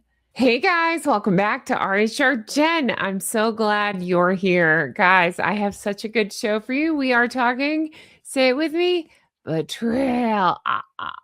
We are on chapter 42. There's only one chapter after this. That's okay. It's so good. Today, I'm talking chapter 42, The Last Calamity. Guys, Cantankerous has some stuff to say about this chapter. What are you saying, Cantankerous? She twerked. The beak twerked. Can you show us? No. Cantankerous is way too classy for that. But yeah, this is the chapter where she twerks. Oh, it looks like he had something else to say. Cantankerous, what are you saying now? She twerk. What are you saying? He's lying via the media and she's twerking. Oh, you're hung up on this, aren't you? Yeah. Okay. We're going to talk about the twerking. We're going to talk about Harry using the media that he pretends to hate. What else is new? We're going to talk about decisive action on the part of Prince William. Love him. And the continued spiral of Harry and Meghan and so much more. If you're new here, hi, I'm Jen. Make sure I got to put this note somewhere. She twerked. The beak twerked. In fact, this is a good note. Cantankerous, do you mind? No, he doesn't mind. We're going to leave that there because I'd like to remind you all that she twerked. She twerked. Okay. If you're new here, I'm Jen. Make sure you're subscribed, hit the thumbs up, and leave me comments, as all of those helps YouTube to recommend my videos. And as always, I sincerely appreciate it. And I sincerely appreciate all of you. Oh, this book is so good. I'm not ready to be done with it, but it's okay. It's all right. We're going to finish up. Here we go. Chapter 42, The Last Calamity. It was good. It was long. It was a downward spiral, more of it. So, it's a self-inflicted last calamity that is the inevitable result of years of their entitlement, of their bad decisions, and their refusal to take any accountability whatsoever. He's showing that instead of building the independent life that they were lying about, whatever, however you want to say it, promising, whatever, Harry and Meghan have ended up more isolated, less relevant, more damaged than when they left the royal family. This chapter kind of ties together all the previous themes and delivers a pretty harsh final judgment. Their freedom experiment has been a spectacular failure. And again, what's interesting, and there's so many reasons I love this book, of course, but it's just interesting timing because it's helped me realize more about what they're like more behind the scenes. I mean, it's what we suspected, but to see the desperation spelled out like this, and then to know what they've been up to in Australia, I just think, it's interesting to see all this. So I'm super into it. I'm loving it. So the overarching theme of this chapter is their downward spiral. Despite all the big promises, the Hollywood deals, the global influence, we love Meghan, spare us, all that stuff. They are in worse shape than ever. Dwindling opportunities, donor fatigue, public exhaustion with their narrative, and their growing irrelevance. Now, again, it's interesting to see this play out in real time because I feel like we just witnessed the desperation of the two of them. It's interesting to see. Bauer's emphasizing that every attempt to reinvent themselves, from lifestyle brands to media project, I'm even thinking about, he didn't talk about, but I'm thinking about Archwell. They've tried to reinvent more recently, things like that. These international trips, they're backfiring, they're fizzling. It's leaving them in this cycle of desperation. And again, that's what we're all sensing, just oozing off of them. Final isolation from the royal family. King Charles and Prince William have completely moved on. There's no path back to any royal role or any kind of hybrid arrangement, despite what Harry and Meghan seem to be trying to push. The brand is toxic. Their brand is now so damaged. Even Harry's own pre-Meghan projects like Cinnabale, Invictus, African Parks, things like that, they've been harmed or distanced themselves. Potential partners and the public have grown tired of their constant victimhood, their lawsuits, and their drama. And then Bauer spent some time reinforcing Meghan's role in her influence, her lack of creative substance, her entitled behavior. They have accelerated the collapse. Her projects continue to be criticized as shallow, self-pitying, and lacking any originality. That seems to be a theme with anything that she takes on. The hypocrisy from this chapter that I want to hammer home is just that they left the family, the royal family, claiming they wanted freedom, privacy, and a chance to do good on their own terms. Yet their freedom, I'm using Joey air quotes there, it's led to more public drama, financial pressure, and irrelevance than they ever faced as working royals. They've accused the royals of being cold, the eastwards, all the things that they continue to accuse them of. But yet they stand accused of the same behavior toward their own staff and toward Dr. Sophie. There's more about Dr. Sophie in this chapter, and that Sounds awful. They preach kindness, mental health, and authenticity, while their entire post-royal existence has been defined by bitterness, embellished victim stories, and self-serving projects. So that is, I mean, that's the main focus of the chapter. The controversy from this chapter is that it sparked renewed debate as to whether they should be stripped of their titles. Again, I'm going to get to Prince William in this one because he did. I mean, I'll go ahead and tell you, it sounds like it was him behind the scenes. Tom Bower said, I'm not trying to insult King Charles, but I don't think and Tom Bower basically said he's not known to be the most decisive person. He doesn't like conflicts. So he kept avoiding not just the Harry stuff, but the Andrew stuff. And it was Prince William that stepped up and said, enough, let's cut, we can strip these titles. We can be done with the Royal Lodge, that sort of thing. I was like, oh, William, good for you. All right, future king, how you doing? So it makes me love him even more. So just know that behind the scenes. That's interesting. All right, so let's talk some, oh God, I'm like Meghan, I clap my hands, but I do that. Let's talk some quotes from this chapter because it was a good chapter. It picks up on page 384. All right, so at the beginning of this, God, you'll be happy. We're talking about the twerking. She twerked. The beak twerked. I know. All right. So I was hoping that Bower would go into this, and I was hoping he would give inside information or drop some breadcrumbs, something. Give us a little hint. What happened there? Tell us more. He really didn't. He didn't provide too much insight. I was hoping he'd say, weird how the physics or mechanics of that thing moved. But anyway, he didn't. But he did say the reason for it was because they had. So remember, I talked about they'd taken on this new. I keep wanting to call her publicist, but she has a different title. It really doesn't matter. Their new PR person, whatever her role is behind the scenes. I mean, she just talks in word salad and circles. So she had this Meredith Maines. I forget her exact role or what her title was, but basically she's a PR person, publicist, whatever, trying to help Meghan behind the scenes. Okay, so they were hoping that stirring up some curiosity would encourage Netflix, I'm paraphrasing here, would encourage Netflix to take on a third season of With Love, Meghan. Yeah, that didn't work. How did they go about it? The twerking video. That was one of the things that he brought up, is he thinks the reason for the twerking video to be released was to stir up enough interest that Netflix would want a third season. Could you imagine thinking that twerking video was going to lead to Netflix success? Talk about ideas at odds at each other, right? I mean, I know she was I don't know what she was trying to do, but I think she was trying to show a fun side. I don't know. But she was hoping that it would stir up interest. It sounds like didn't work out for her.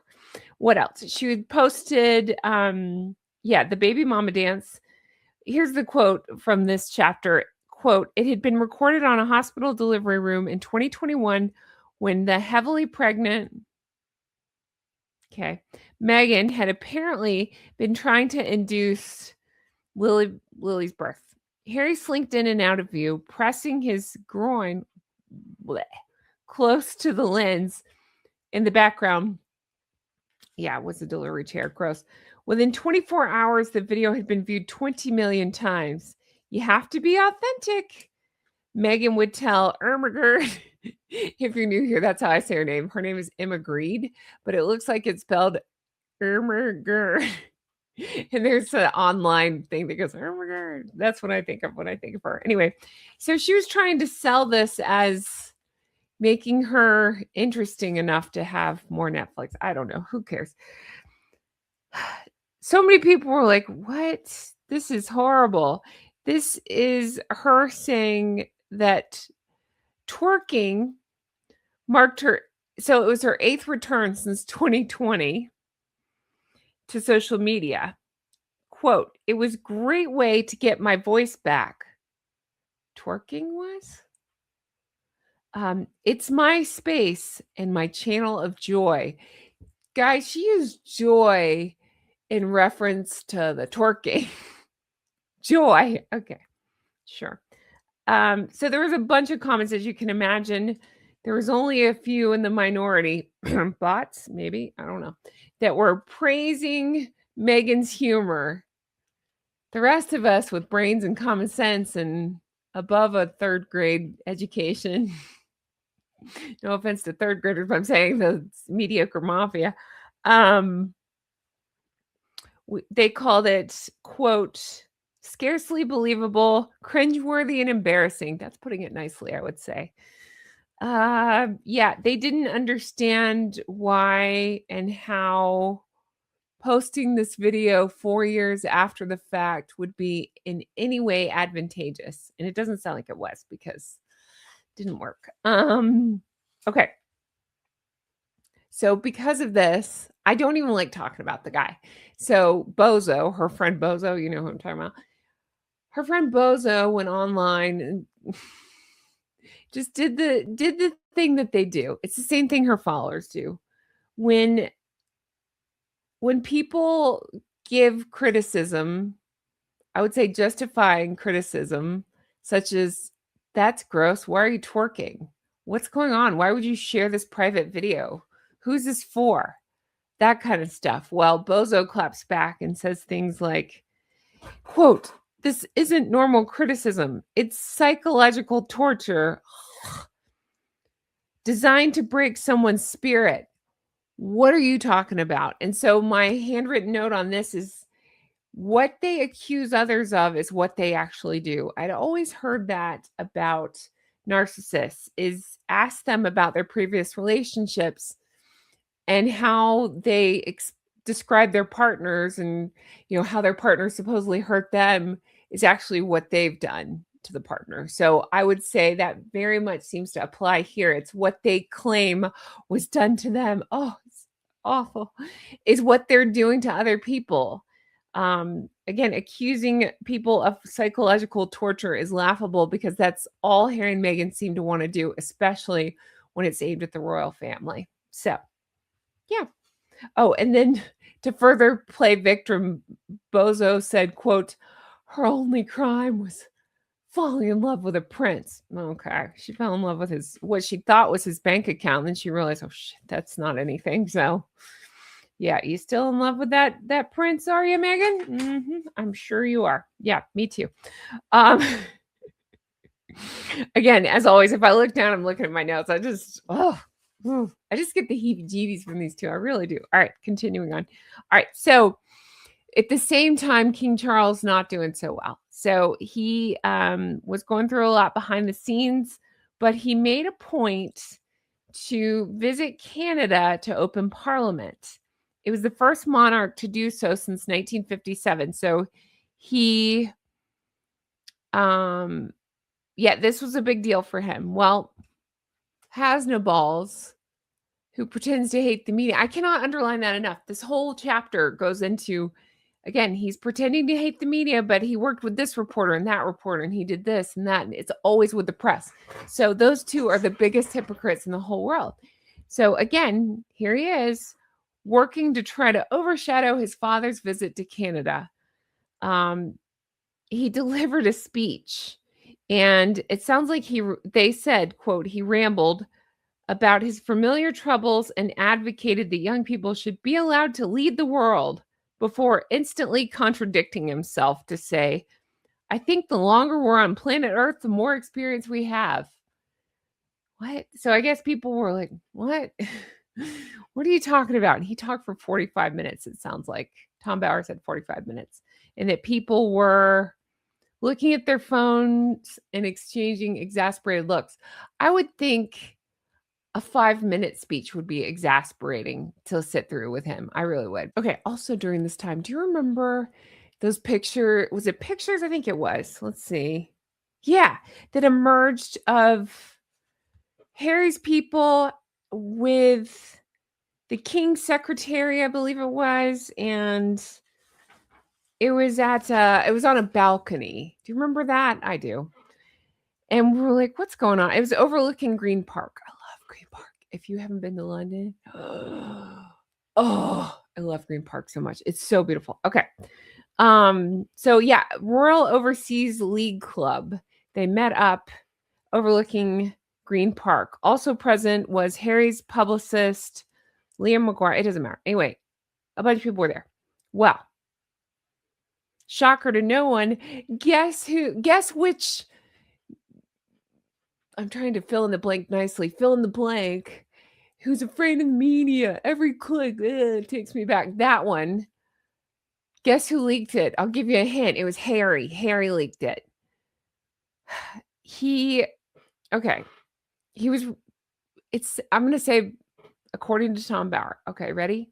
According to Tom Bauer, Harry leaked it. It was all Harry. Harry's MO was trying to get out there this olive branch thing. I'm making this face because in real time, I've been screaming the same thing.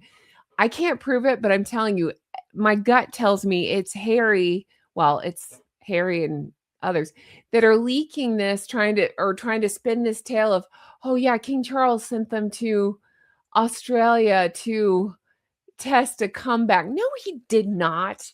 No, this chapter in no uncertain terms, even though, again, no disrespect to Charles, but King Charles, but he does not like confrontation. We've all known this.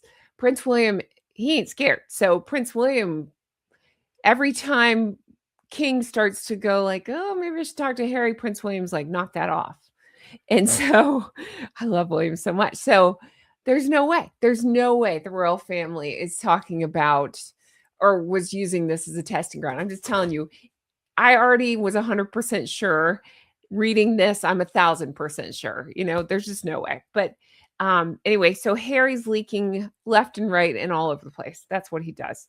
He's leaking about this, trying to get these rumors of reconciliation back, thinking he's like a little kid. He really is. No offense to little kids. Little kids are cute. Harry's not cute. But he's like a little kid, like, what's that? The Parent Trap, where they come up with an idea like, ooh, if we get mom and dad together, they'll fall in love again. Whatever.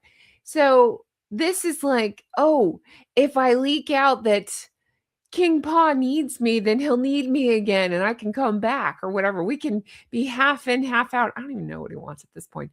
Money? He'll give us money. No, he won't. But it just seems to be, he thought it was going to gain him more access to his dad for whatever reason you can decide. But again, just like Meghan's plans, this is failing spectacularly as well. So, and there's a lot of behind the scenes of like, it sounds like William saying, no. And I'm not even putting it on William in a bad way. I'm saying good for William. He's stepping up and he's saying, no. Nope, we're not going to take it anymore. Right, D. Snyder? Right, okay. Now you're saying that? I think so. All right, continuing on. So same time, everything is a downward spiral. So same time as this was going on, Harry's out there meeting with press, spreading rumors as he does while complaining about the press. And he's still fighting with Dr. Sophie. I hope she wins her case, and I hope she wins big. And I hope it shows a lot of behind the scenes of his antics because, again, this book points to he's got some bad stuff going on. He really does, Harry. I just thought he was an idiot, an angry idiot. He seems like a really bad dude. He just does. He had come up with this plan, allegedly, to oust Sophie. He tried this several different ways. And one of the ways was he had his lawyers bombard whoever this guy was, this Chris Sladen, who is the commission case officer who's supposed to be looking at this to see what was going on and if Dr. Sophie could stay on the board. Harry was trying to get her ousted. She was like, this isn't right. I'm staying, So he was the case manager. Now there's some problems here. I can't even go into the nuances of it all. So let me just give you my overview as I understand it. Okay. So they're going back and forth. Harry's people are bombarding this guy, trying to overwhelm him so that way he'll take down Sophie. Tom Bauer straight up says this guy seems very much pro Harry and maybe had some biases against Dr. Sophie. So when Dr. Sophie would try to explain, this is more than just a commission thing, this is targeted attacks, all these things. This guy said, not my jurisdiction, can't help you. So when he said, let me read you the quote. He refused to, I'm on page 387. He refused to consider any complaints of individual bull stuff. Okay. He said that it was beyond the charity's commission. Chanduka countered that her complaint was about Harry and his supporters generating a bull atmosphere during the executive meetings. Okay. So the commission's final report totally ignored her complaint. She suspected that it confined its own judgment to having found. So remember when it came out and said they found no widespread bull stuff? She suspects that it's because of all the pressure that Harry's legal team was putting on. So think about that. Okay. The report does, though, and this is the part that Harry didn't say because he's a big fat liar who lies. It acknowledged the strong perception of ill treatment there. Okay. Well, Harry took this as, I win. He went out and said, I win. He said, what is it? He went out and he seized on the inconsequential judgment and declared he had been, quote, personally cleared of any wrongdoing, including more particularly the bull stuff. And that's not what it was. They didn't rule on that. He said, I'm not going to rule on that. That's outside of me. But Harry, being Harry, manipulating the media again, I'm telling you, like if this was a drinking game, we'd be blackout by now because that's all he does. Harry being Harry, he's out there saying, I win. And Dr. Sophie's like, no, you don't. No, this isn't right. She, meanwhile, was trying to raise money and save this charity while he's trying to tank it just to get her out and come in and save it, it sounds like. But she was able to show that they were helping 78,000 children and that under her, they had remained, they were able to keep their annual income around 3.35 million pounds. And all the institutional donors continued to support. So in layman's term, without Harry, they were doing just fine. Stable, good. Actually, I would say probably better. They reported stable, but I'm guessing better than stable because you got that, out of there. But Harry's supporters, then what did they do? They go to the press. This is me taking a shot. I'm going to take a shot of water every time. And I'm the most hydrated human being ever. They go to the press and they leak to the Times that Sintapali's operations in Botswana were, quote, not working at all. Bauer points out that's not correct, and this was retaliatory things that he's doing. I hope he loses his case. All right, continuing on. There's a million examples. I'm not going to give you every example, but I'm telling you, throughout this chapter, this is what Harry does. He doesn't get his way. He pouts. He runs to the press. And then if the press doesn't report it the way he wants to, he takes it down on his family. He is an a-hole. I don't know how else to say it. He just is. He's terrible. He was focused on, at the same time, this carefully orchestrated trip to Britain. He was there for, I think, 4 days, and he was trying to self-promote himself as this generous royal serving the people. So he gave out 1.1 million to children in need. And what did he do? He advertised his own donation. People were pointing out royals don't do that. They give, they help. They don't advertise like Harry's doing. So, there's that. It seems like mitigation money is what they're calling it. So, meanwhile, he was too busy complaining about lack of protection. I hate this guy. Continuing on. And then he goes, God. So when he's called out for just being him and, being a big fat liar who lies, he goes to the press and says, Oh, he keeps leaking these reconciliation things, right? Like, we're reconciling, we're reconciling. It's an olive branch, we're reconciling. Okay. Well, he goes to the press again and says, quote, reconciliation was only possible by telling the truth. This is Harry, the one that has no relationship with the truth. We literally have seen page after page of no relationship with the truth. He's urging others to tell the truth. Okay, sure. It's about accountability. It's not about revenge. That's what Harry says. Okay. Mm-hmm. It was, let's see. Oh, and then when people called him out for his book, Spare, he said, oh, no. That was a, quote, series of corrections to stories already out there. Oh, really? I don't remember people talking about Prince William's wiener. I remember Harry talking about that. I don't remember people talking about Harry's mom's hand cream. I remember Harry talking about that. I don't remember people talking about how Harry lost his virginity. I remember Harry talking about that. Idiot. Anyway, so he says, quote, I don't believe I aired dirty laundry in public. My conscience is clear. Well, that's because you don't have one of those, or a brain, or a heart, or a soul. Referring to Meghan, he said he, quote, adopted her advice to just stick with the truth. And again, I say, they don't know what that word means. They don't know the truth. They can't tell the truth. They're incapable of telling the truth. Liar, liars, pants on fires. All right. So this Charlotte Griffiths, she's someone that keeps coming up. She's a no, not publicist. What is she?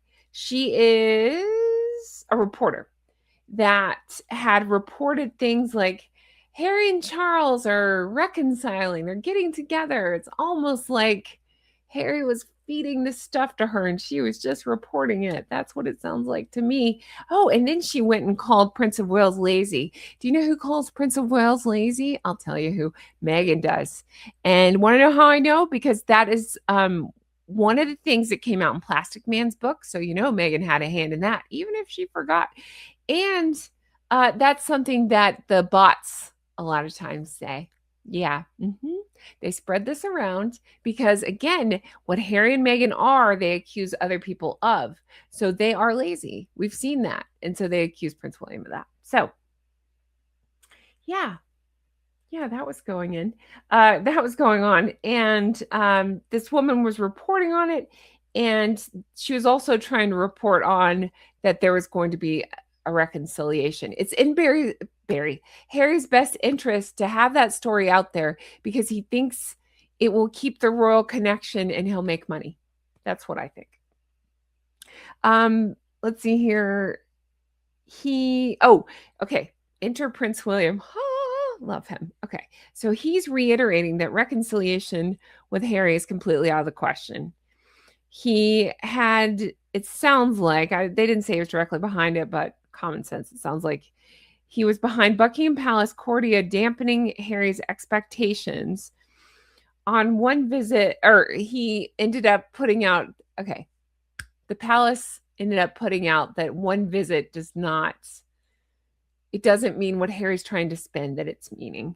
Harry would not be allowed to have a half in, half out role. And I highlighted and underlined that because, again, he seems to ignore that and be trying to do that in real time. So what happened? Harry patted like a little fill in the blank and bench, like Meghan's book, right? Bench. Yeah. Mm-hmm.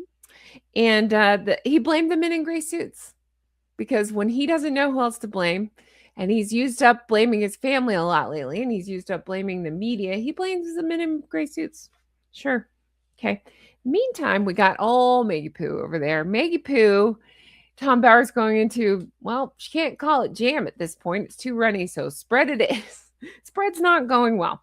$14 raspberry spreads in quotation marks. All right, let's talk about this. This was pretty good. Page 392. So,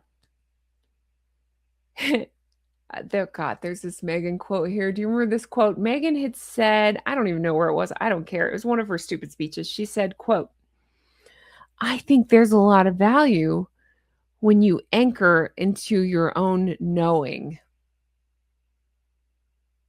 What? I think there's a lot of value when you anchor into your own knowing. All right, sure. Do you know what that means? Do you what? Okay. That's basically how the mediocre mafia types, by the way. It's just a bunch of words strung together, and you're like, what? Are you a bot? Are you malfunctioning? Did somebody spill water on a keyboard? What's going on? Okay, so then the Daily Telegraph is reporting, and they had previously, I believe, been positive to Meghan, but at the same time, she was releasing this Christmas special, and they called it, quote, Meghan's Christmas special is quite mad and a little bit sad. A little bit sad? I'd say it's fully sad, but her ceaseless joy was appearing to be breathlessly contrived. Great, love it. Her emphasis on love for her family at Christmas jarred with her deliberate estrangement from her father. So again, words and actions never match. And she was putting a lot of stock in this Christmas thing. And as you all recall, as I did cover it, it fell wah completely flat. Okay. Then there's Paris. She goes to Paris. Okay. He did outline a little bit about what happened there. It sounds like she was absolutely trying for any kind of attention grab she could. So according to Tom Bauer, it was masterminded by Meghan herself. So what she did was she called up Balenciaga. Now, lest we forget, they're the ones in trouble for the gross stuff with the kids. I won't go further, but you know what I'm talking about. It's disgusting. Well, since that, they had been canceled. It was in 2022 for that. They had since gotten a new creative director.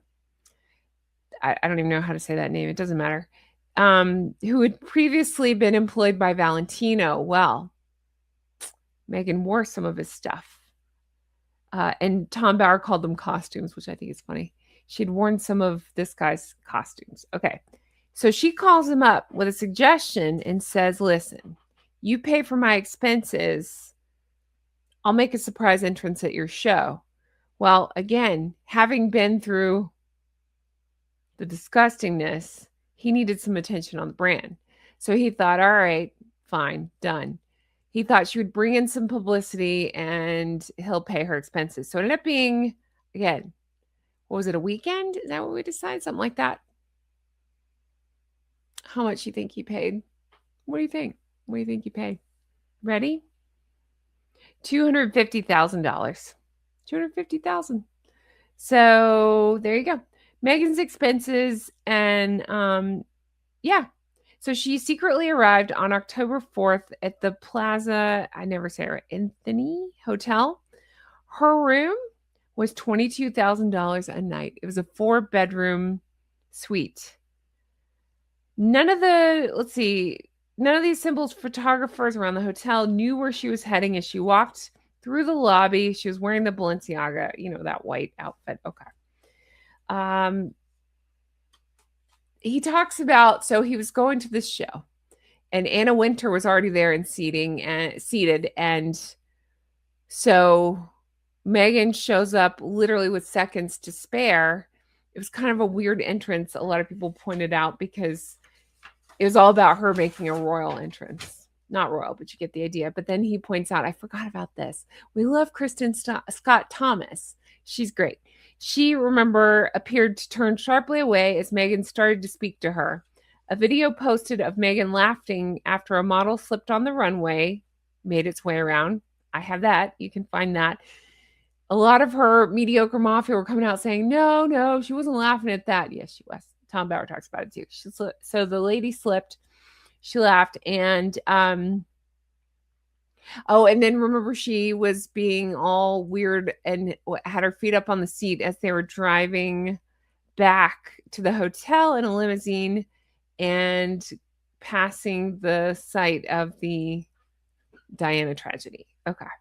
So that all happened in Paris. I know, I hear you screaming too. I'm screaming. First of all, F the brand Balenciaga, because that's disgusting. I know it's under previous people, but I don't care. It's disgusting. So I will not, not that I would anyway, but even if I was in a position to, I would never buy anything of theirs. Of course, she's there supporting it. Miss Online Child Safety is there supporting a brand that's known to have an affiliation with that kind of stuff. I don't know. It's just sickening. And who thought this was a good idea? Well, she tells the press that she and this guy, the guy, that she called up and said, "Hey, I'll come to your show. You pay my expenses." He's like, "Fine." She tells the press that they had, quote, worked closely together, collaborating on the design for key moments on the world stage. This evening reflects the culmination of many years, artistry, and friendships. Well, as you can imagine, that pissed that guy off because Tom Bauer didn't say this, but we have brains. We can see where he's leading us. It sounds like she's trying to take some credit there. That it was her designs. I mean, what are we doing here? Whatever she's trying to claim there, it didn't sit right with him. He's like, no. Within hours, he said he dismissed Meghan's version of events, telling the Cut magazine that he, quote, had not invited her to the show in Paris. She'd instead asked him whether she could come. I thought that was amazing. So there's that. Again, they have no relationship with the truth ever. Let's see here. The only other thing of note right in this area is, again, she's struggling so hard for any kind of anything. She's in a hell of her own making. So what does she do? She clings to the kids. One kid in particular, and I'm going to read you the quote because this is throughout the book. He says things like this. Here we go. Page 394, quote. He's talking about a picture she'd posted of Lily. Her caption was the hope that her daughter would become an activist. Once again, Archie was not included. It's so weird. It's so weird how she does that. It's so weird. But I'm glad that Tom Bauer is calling that out as per usual. Let's see. Continuing on, she was trying to remake herself from a fashion plate. Go ahead. Hold your laughter. That's what she thought she was. And she wanted to be a powerful, commercial, mature influencer. Okay, so this was about the time that Harper's Bazaar, her trusted promoter, because remember, that's the only one she took to the Columbia. I don't know. She's worked with them exclusively before. And this is where she posed. Do you remember those awful photos of her where she just looks like, it was supposed to be like a no makeup look. Hold on. Bear with. Yeah. Mm-hmm. Meghan Markle, Harper's Bazaar, no makeup look. Here it is. Oh, God, it's so bad. Oh, it's so bad. It's so bad. It's so bad. It's blurry, but you get the idea. Here you go. Harper's Bazaar. That one. It's so bad. So, oh God, it's so bad. So she saw it as being brave, but it was widely panned. People talked about it. It's not good. The deal was Tom Bauer talks about it did not flatter her, and neither did the other photographs of her modeling clothes and jewelry, nor did the interview. Because remember, in this one, previously Harper's had written very nice things about her. Well, in this one, they point out that like she was announced in an empty room as Meghan, the Duchess of Sussex, and preached to authenticity and things like that, So I thought that was pretty funny. I guess that ends that relationship with them. Although it seems to be, she goes hot and cold with people, so who knows? I don't trust him. Let's see here. More lies out of Meghan. So Harper presented a distorted version of her familiar milestone. So again, Meghan is claiming she was there at the riots when it was 1992, but her father had said no. He drove her out of town to get her to safety.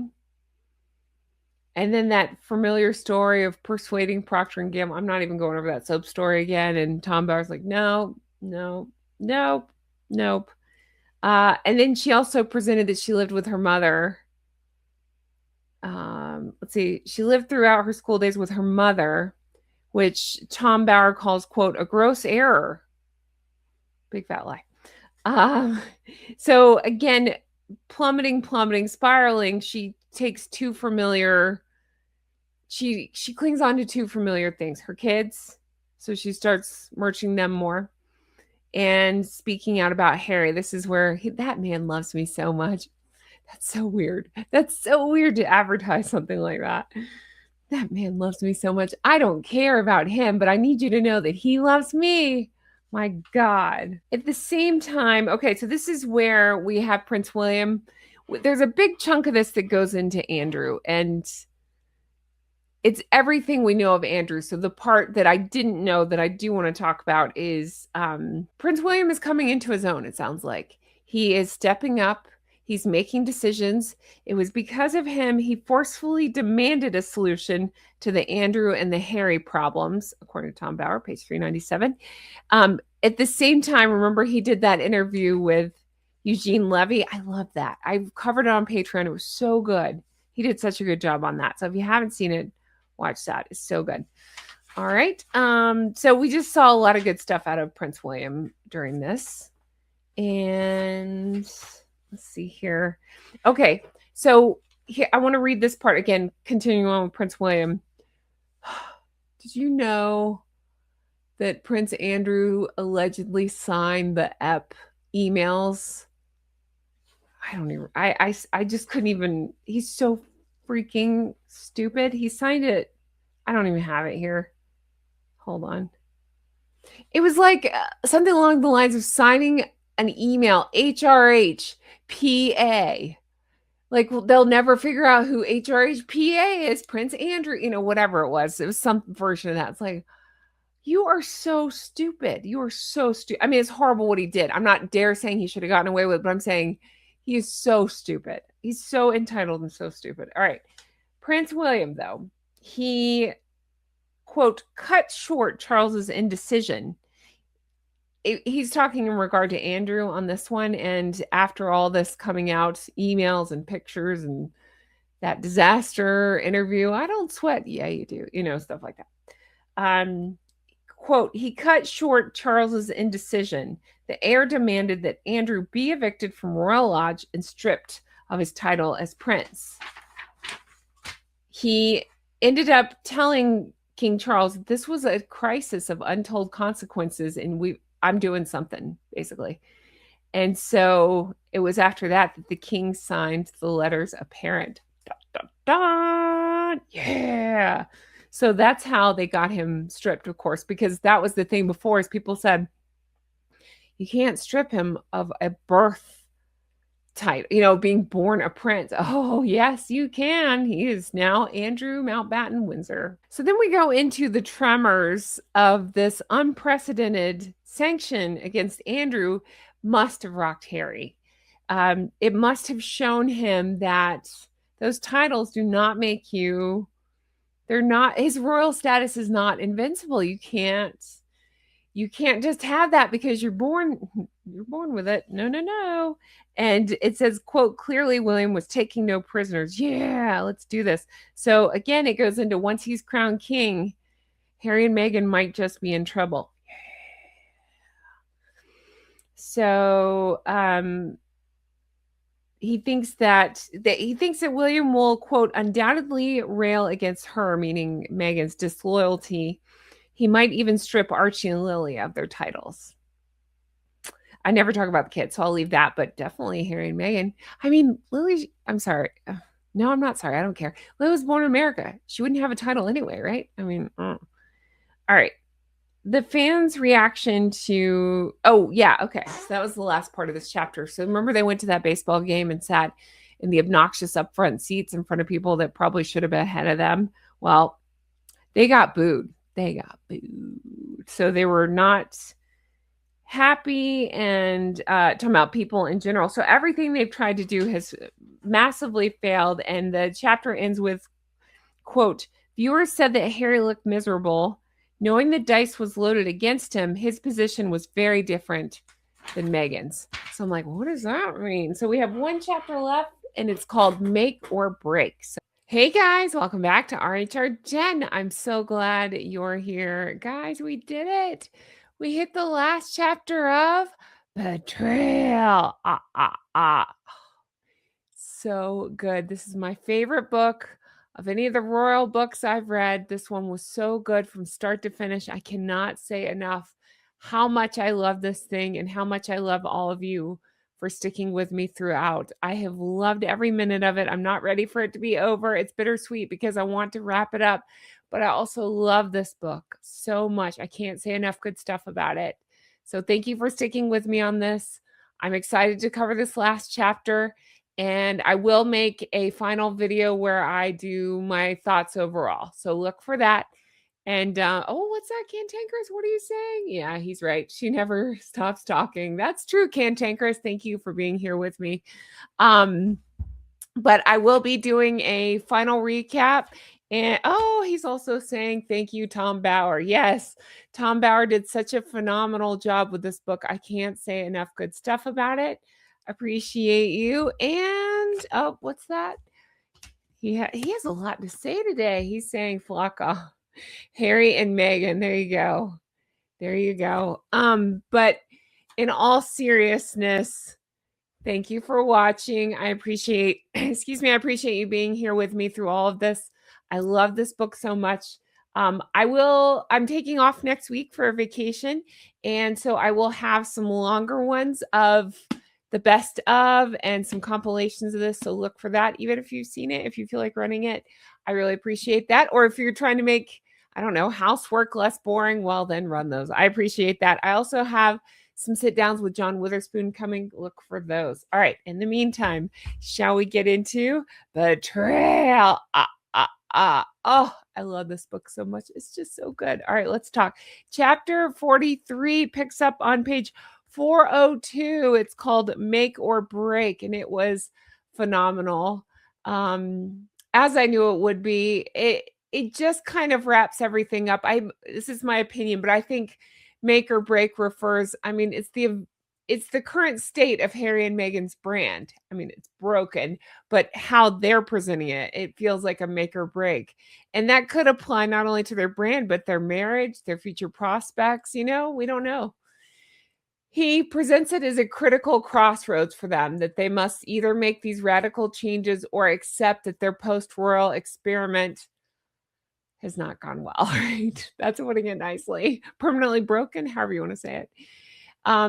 I would say that Bauer, again, not to speak for him, but he seems to feel like the rest of us that it's already broken. Yeah, it's too little, too late. That's how I personally feel. I think that's how a lot of you guys feel. And yeah, it's too little. They've done too much to come back now. But let's talk some of the highlights from this chapter and some hypocrisy, and then we'll get into some of my favorite quotes from this one. But he's examining whether they can still salvage their reputation, secure any meaningful deals. We just saw him in Australia. I'm going to say no on that.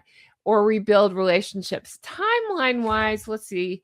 He brought us up to, on the last page, Andrew had just been arrested. So that's the timeline. Thomas Markle had just been through his medical where he had his leg amputated, and Andrew's just been arrested. So just so you know, that's where he brings us up to. Let's see, there was something on the, okay, I'll get into that. Okay, I was trying to remember where, but yeah, I'll get into that. Declining relevance and brand fatigue is throughout this chapter. Obviously, public interest has significantly waned on the two of them. Their victim narrative has grown stale, and audiences are tired of the constant drama. Again, it's funny, in real time, knowing what they've done in Australia, it's more of the same, meaning they're still spinning victim narrative. This is him saying, I don't want to be royal, or I never wanted to be royal. I will get eye strain from rolling my eyes so hard. Like, okay, I'm sorry. Don't you use your title every chance you get? You insisted on for your kids? Yeah, okay. Yeah. Anyway, but a lot of strain behind closed doors, constant battling, failed projects, financial pressure seem to be taking their toll on Harry and Meghan. Harry appeals increasingly like adrift, What else is new? Isolated while Meghan continues pushing aggressive PR and rebranding. I'm laughing because how many rebrands I've been covering for years and how many rebrands have we seen? I mean, pick any year and they rebrand. And I just think at some point, like, it doesn't matter. You can rebrand all you want. It doesn't matter if your actions don't match your words. I could rebrand myself as whatever, and it doesn't, I could rebrand myself as a supermodel, but if I'm not out there doing supermodel stuff, it doesn't matter. I'm not that. I can't just say what it just doesn't make any sense. You get the point. But Bauer's arguing that too many bridges have already been burned with the royal family, Hollywood insiders, with donors, with the public, all of it. I would agree with that. Sussex's pattern of entitlement, their lawsuits, their self-promotion, it's left them with even fewer allies, more enemies than before. The hypocrisies in this chapter that I just wanted to talk about is, they claim leaving the royals would be their chance to build something authentic. I hate that word. She has ruined that word. Comment below what word she has ruined for you. I would say joy. Stop using joy. You're not full of joy. Authentic. I don't know. There's probably, I can't even think. There's a million that she uses. That's just like, stop stealing our words. Anyway, comment below what word she's ruined for you. But authentic and successful, they wanted to make it on their own terms. Remember, they were peddling some BS like that. Yeah, that everything they've attempted has just been broken or failed, again, by their own accord. They preach resilience, mental health, and making it through adversity, but they're the ones out there causing the adversity. Their own lives show a pattern of self-sabotage, blame shifting, inability to deliver on any promises or any projects. Yeah, I'm good on that. I really am. And again, we already knew, we knew, you could say all day long. Okay, we knew, we'd done the homework. We knew that Harry and Meghan were not nice people. We suspected a bunch. We've seen a bunch with our own eyes, all this. But to see it written out in this book so clearly, the way that they actively go after the royal family, we knew it, but to see it spelled out for any kind of event that the royal family's having, any kind of anything, they both I always thought it was mostly her, but he shows many examples of Harry doing it too, just actively trying to sabotage, to hurt, to bring down. It's like, we're not part of it, so we're going to take them down. But then at the end here, it's more of a shift of it's weird. In this chapter, it makes it seem like, according to Tom Bauer, that they were convinced that they could rejoin the royal family with this Invictus Birmingham thing. That's not going, that's not, no. You can, again, I mean, I could say all day long, I want to join the royal family. It doesn't make it true. It doesn't make it something that would ever happen. I mean, I might have a better shot than those two. Come on, Catherine. Catherine wrote me a letter. That means we're best friends. So hello. No, but seriously, it's crazy. I want to talk about that. But let's dive into the chapter itself and hit some of the high points and low points. Starts off with Meghan and Harry attending the Kardashian party. Remember Kris Kardashian, where Harry's like ogling her boobs? It's so awkward. Kris's boobs, yeah. Not Meghan's boobs. But I was hoping for a little inside info there. Not really. It's just them being them. It's just always desperation off the two of them. Now, he does say, quote, on page 403 that, where is it? Curiously, the official photos of the Sussexes inside the party were deleted at their request from Kris Jenner's site. The Sussexes hosts were said to be furious about the snub. I wish he'd explain a little bit more of that. I really do. But let's see. From here, we go into Harry. Again, he's actively trying to hurt everybody. Right now, it's Prince William in this part, because Prince William had just announced the Earthshot Prize in Rio. And so Harry tried to deliberately embarrass William to try to win over public approval. Again, it's Harry. It doesn't ever make sense. You just have to go with his This is what he's trying to do. It doesn't mean he's successful. This is what he's trying to do. Harry's claimed to have warned the palace. So Harry had gone to Canada. I don't even care why. He just thought he was doing some good. And it appeared to deliberately be choreographed around to steal thunder from Prince William. Good luck with that, with the earth shot stuff going on. So again, Harry then goes back and says, "Oh, no. Sorry, I didn't realize my eyeshadow was smeared.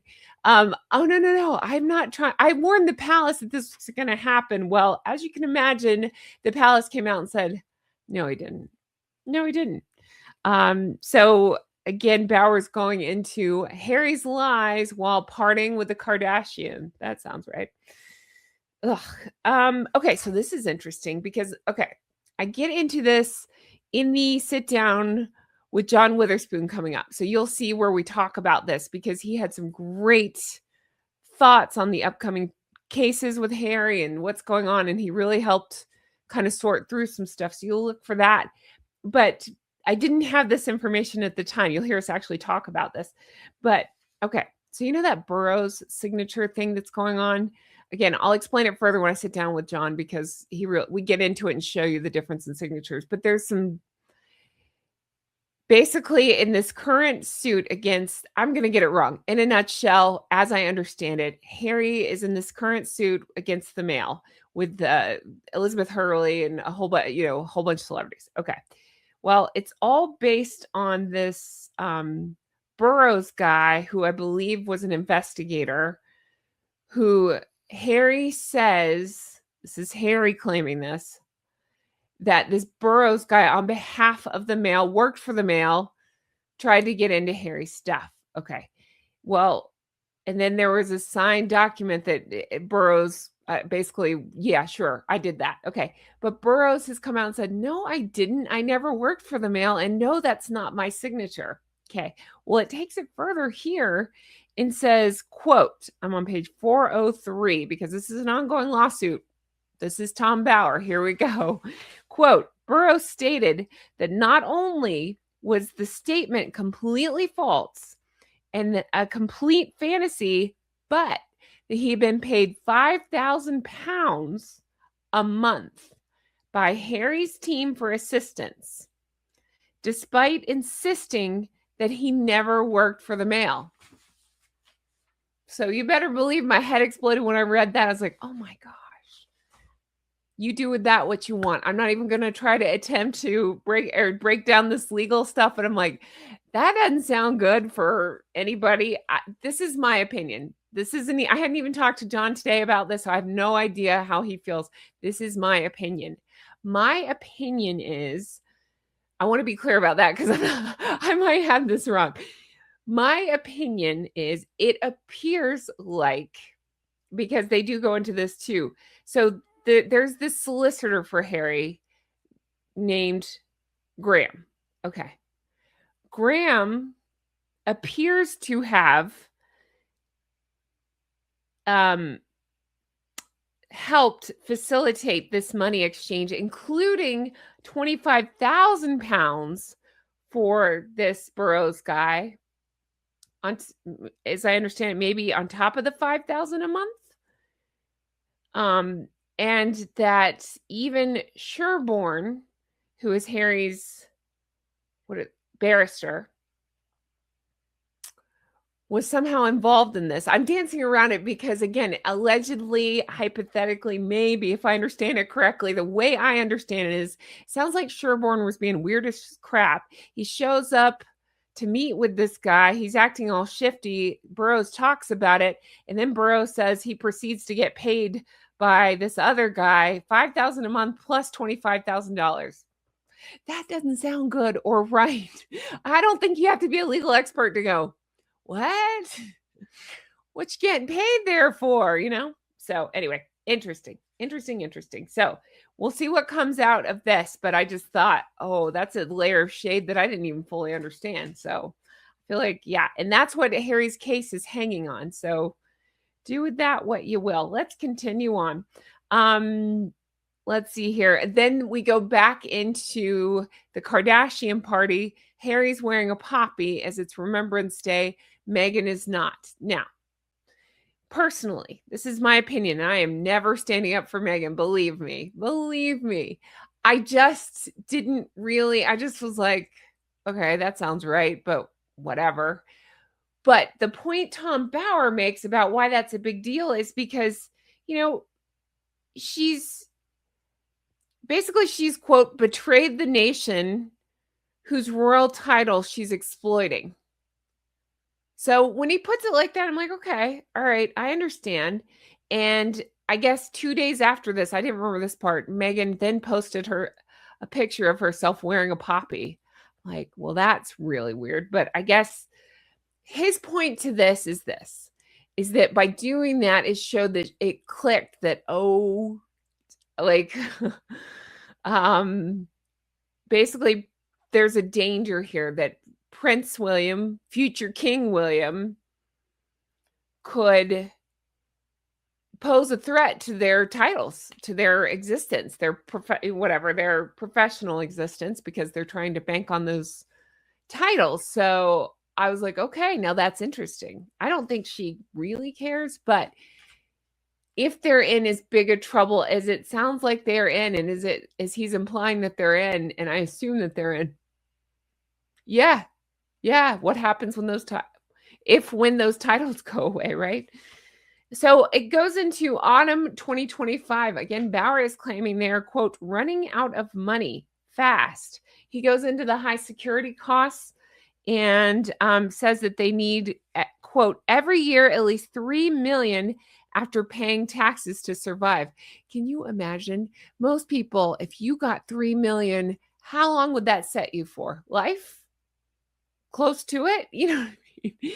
Like, that is money people can only dream of. They need at least $3 million after paying taxes just per year just to survive. That might tell you that your lifestyle is out of control. Just a thought. But everything was drying up and coming to an end. Nobody was wanting to work with Harry and Meghan, as we've seen. So they came up with this plan, Harry and Meghan did, that they, quote, would present themselves as destined not only to be welcomed back to Britain, but I didn't know this part. Did you know this? Quote, even to be given Highgrove, the king's beloved country home in Gloucestershire. I hope I'm saying that right. Gloucestershire. To make the royal couple appear cherished and comfortable. What? I love Highgrove. I've told you before, I got some Highgrove products. They're like my favorite. My best friend in the world sent me some Highgrove stuff for my birthday, and it just meant the world to me. It's like the greatest stuff ever. It really is.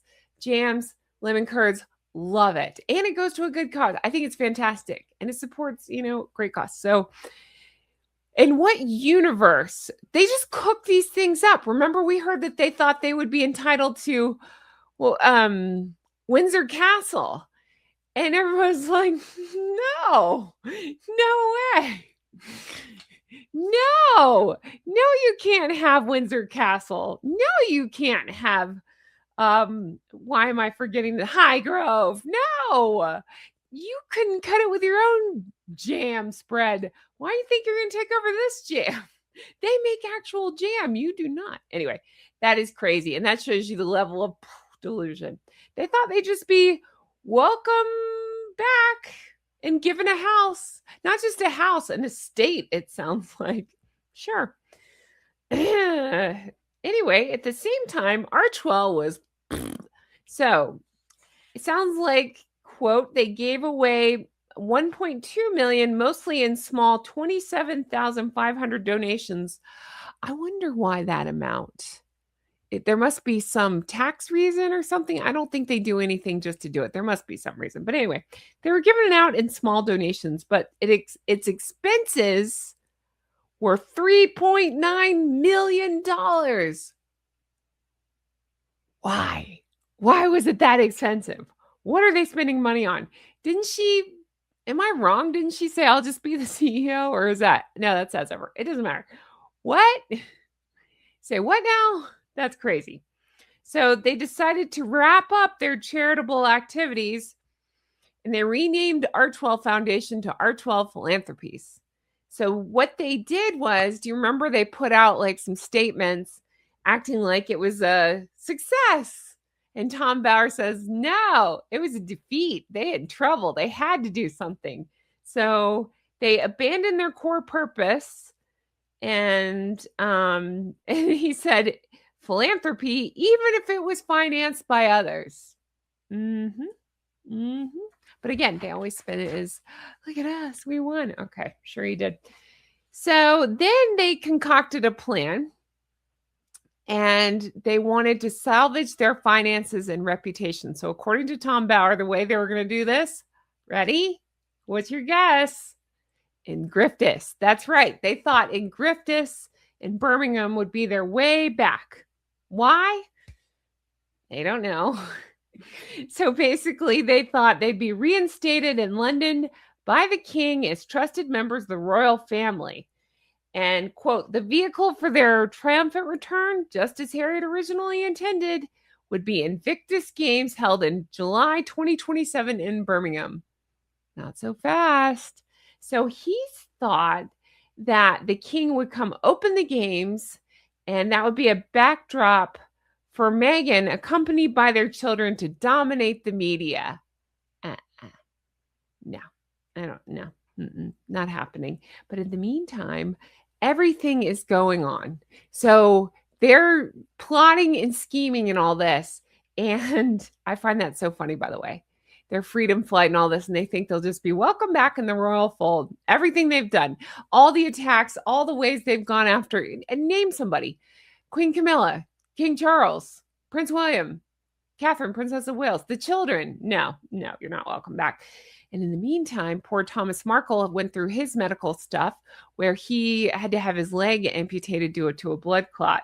And I've forgotten about this. Do you remember? I knew that Meghan hadn't gone to see him clearly, but I forgot. She tried to claim, I no longer have his number. And I think he or some spokesman or somebody came out and said, he's not changed his number in 20 years. If you have his number. And then they also pointed out that he had that friend, a close friend at his bedside. Her name was Carolyn Graham. She was a member of the press or former member of the press. And so if Meghan really wanted to get in touch, they could have easily gotten in touch. No. So instead, Meghan decided to write a letter. She's famous for that, you know. Have you seen her handwriting? She wrote a letter and had it hand-delivered by an American diplomat. Again, this is where I was hoping for a little bit more insight, a little bit more information. I really want to know what's in this letter. Not to humiliate Thomas. That's not my intention. I don't believe anything in the letter, but it's more just to see what angle Meghan was trying to play up or play, how she was playing victim in all this while Thomas had his leg amputated. Sounds like Thomas was just begging to see his daughter one more time. He thought he was going to pass away and said, quote, Thomas hoped to hear from his daughter one more time before I die. I feel sad that our family has grown far apart. Please let bygones become bygones. So this poor guy is going through it, and that's his wish. Why would you use your wish on that? I don't know. And that's how she treats him. So hand-delivered letter. And Tom Bauer doesn't go any more into it, but I remember hearing speculations at the time that it was awful and that it really upset him. So God only knows what was in that letter. God only knows. That's terrible. All right. Then it's just like one thing after another. Harry decides, just like they decided they were going to have Highgrove, Harry decides, oh yeah, Ravik's going to change their mind. We'll get security. Why? Because he has a stalker. So again, I wish Bauer had gone into this. Maybe he can't. I don't know. I love this book, so I'm not faulting him. There's only so much you can deal with those two. But I have heard, and you've probably heard likewise, that allegedly the female stalker of Harry's is actually a member of the Sussex squad, put in place to say, I have a stalker. I need help. I don't know if that's the case, but I've heard rumblings of that, and I'm sure you have too. Well, he just expected. In fact, journalists were briefed that he expected to get instead of the bespoke, I mean, it's already so privileged. Instead of the bespoke protection that he would get when he gives proper notice and goes through the proper channels, instead, he just expected that it would overturn his previous decision and agree that police would, after all, provide armed protection during his visits to Britain, just because Harry decided it was so. And then Harry believed that if that occurred, then he and Meghan would have their status back as members of the royal family. Can you believe that after all this, that's what they're, I mean, I can believe that's what they're concerned with, but just keep that in your head. That's what they're concerned with. Getting their status back as members of the royal family. Holy crap. Talk about great priorities. It goes into I really don't want to go there. So I'll just breeze past it and say there's a lot of things going on in Birmingham. And it's just going to be an uphill battle. And honestly, it sounds like King Charles is not going to be there. Shocker to no one. He goes through many reasons why. I mean, the reason that I'm most interested in is because it would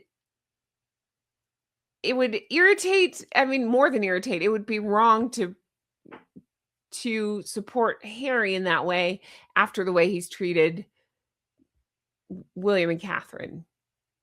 And the way he's treated Camilla. That's not even talked about, but I'm just adding that on, like, the way he's treated everybody. No, that's not happening. No, he's delusional. All right, let's continue on. Meanwhile, Andrew gets arrested. So that's the thing that's happening. That scares Harry more. Not that he's accused of the same stuff, but more because think about in Spare, he went on a whiny tangent and saying, what was it? Hold on. Oh, it's not fair that they're not treating me and Andrew the same. He was complaining about that back then. Now he's begging for them not to be treated the same, right? Because at that time, Andrew had not been stripped of his titles and, was still having royal perks. Not the case anymore. So it's just kind of funny how full circle that's come, that Harry goes complaining they're not treating us the same to now, oh shit. I don't want the Andrew treatment. No. And that's pretty much how the chapter wraps up. It's just basically, I mean, there's not much more he can say except for we'll see what happens. And I'm like, oh, Bauer, you got to keep going. Come on. I need more out of this. I don't care if Harry and Meghan say, you write too many books on us. Keep writing, Tom Bauer. Keep writing. If this message gets to you, keep writing, Tom Bauer. I love your books. They're fantastic. Revenge was fantastic, but nothing beats Betrayal. This book is so good. I cannot recommend it enough. I'm going to do an overall, talk about this book when I get my thoughts together, but it was so good. It was so good. And that's how it ends. Tell me your thoughts. Have you read it? Are you going to read it? Did you read along with me? Are you just watching my recaps? Tell me. Oh, I love this book. Can I say a huge thank you to my behind the scenes helpers who helped me with this? I appreciate you so much. Thank you. Thank you to everybody who made this possible, and it just means the world to me. So thank you. Thank you to all of you for watching me say Betrayal over and over. And again, this is not the end, because I will be releasing best ofs and some compilations probably next week while I'm out of town. So thank you for that. But do check backlots, because I'll have stuff. And I might end up taking some filming equipment with me when I go. We'll see. And if I do, then maybe I'll post. We'll see. I'm not putting pressure on myself. We'll just see. But then I do plan on getting into, let me make sure I get it right. Hold on 1 second. 1 second. I should have had this ready to go. Queen Elizabeth book, Hugo Vickers. I just want to show it to you so you can see what I'm going to cover sometime when I get back. It's this one, Hugo Vickers, Queen Elizabeth II. And the reason I want to cover this one is because I love Her Majesty the late Queen, but also there's some juicy Harry and Meghan stuff in this. Now, from what I'm understanding, this book is 600 pages. I don't know if I got all that in me. So what I'm thinking is I'll hit some highlights of Queen Elizabeth and I'll jump into the Harry and Meghan stuff. And then we can kind of decide as a flock what we want to do. If we want more Queen Elizabeth stuff, we can do that. If we want to mostly stick Harry and Meghan, if we want to mix, I'm kind of thinking a mix. So know that this is coming. I'll add this to my Amazon list. That way, if you decide to order the book to read along with me, then click on my links because it does help. I appreciate that. All right, that is going to do it for me. This is where I need you to chime in. Tell me everything. Tell me your thoughts. Tell me if you have questions before I do my final overview of the book. If you had anything that maybe I wasn't clear on, or that if you had any questions from the book or any thoughts or something that you liked about the book or didn't care for about the book, anything, any talking points you want me to hit, let me know. And I'll be doing that book overview very soon. Look for that in the next couple of days. Thank you guys for being here. I really appreciate it. Thank you for sticking with me. Thank you, Cantankerous, for being a wonderful part of the show. And thank you all for everything. I just can't tell you how much you mean to me. I appreciate you, and I hope you all have the best day. And I'll talk to you again soon. Take care. Bye-bye. Hi, how are you? Oh, this book is so good. I love it. It makes my heart so happy, and I hope it does yours too. I can't thank you enough for all of your wonderful comments, for all your kindness, for all of you that said you love my book reviews. You're the reason that I get so excited to do them, because I love just this conversation with you all. I love the dialogue. I love your comments. I do read them. I try to respond as many as I can. I don't get to them all, but I try, and I just want you to know that you brighten every day for me. So thank you. You are the best flock I could ask for. I just feel very lucky. I really do. And I've seen a huge growth in my channel recently, and it's because of all of you. All of you that stuck with me, all of you who've been commenting, all of you who've hit the hype button. It just means more than I can possibly say. And I need a new word for grateful, because I'm truly grateful for each and every one of you. Even if you're one of the ones watching, I get those sometimes that say, you'll say, I never comment, but I'm always watching. Thank you to you guys that comment regularly. Thank you to you guys that make me laugh and make me smile. Thank you for my Patreon members who are supporting me here and there. Thank you to my guests, to my behind the scenes team. I love you all so much. I really do. Tom Bauer, thank you. This is fantastic. Let me know your thoughts. And I have heard some of you guys want me to read the William and Catherine book. I can look into that. I want to do the Hugo book next, if that's okay, because it does have juicy Harry and Meghan stuff. And I know some of you just here for Harry and Meghan drama. I get it. So we'll do that. But we can do some William and Catherine book as well. I'll look into that. I don't even know the name of that one, but I'll get the name so that way we know. But let's do Hugo book next. So big hugs. I love you all. Thank you for everything. I'll talk to you again soon. Bye-bye. Oh, I love this book. Thank you guys so much. I love this group.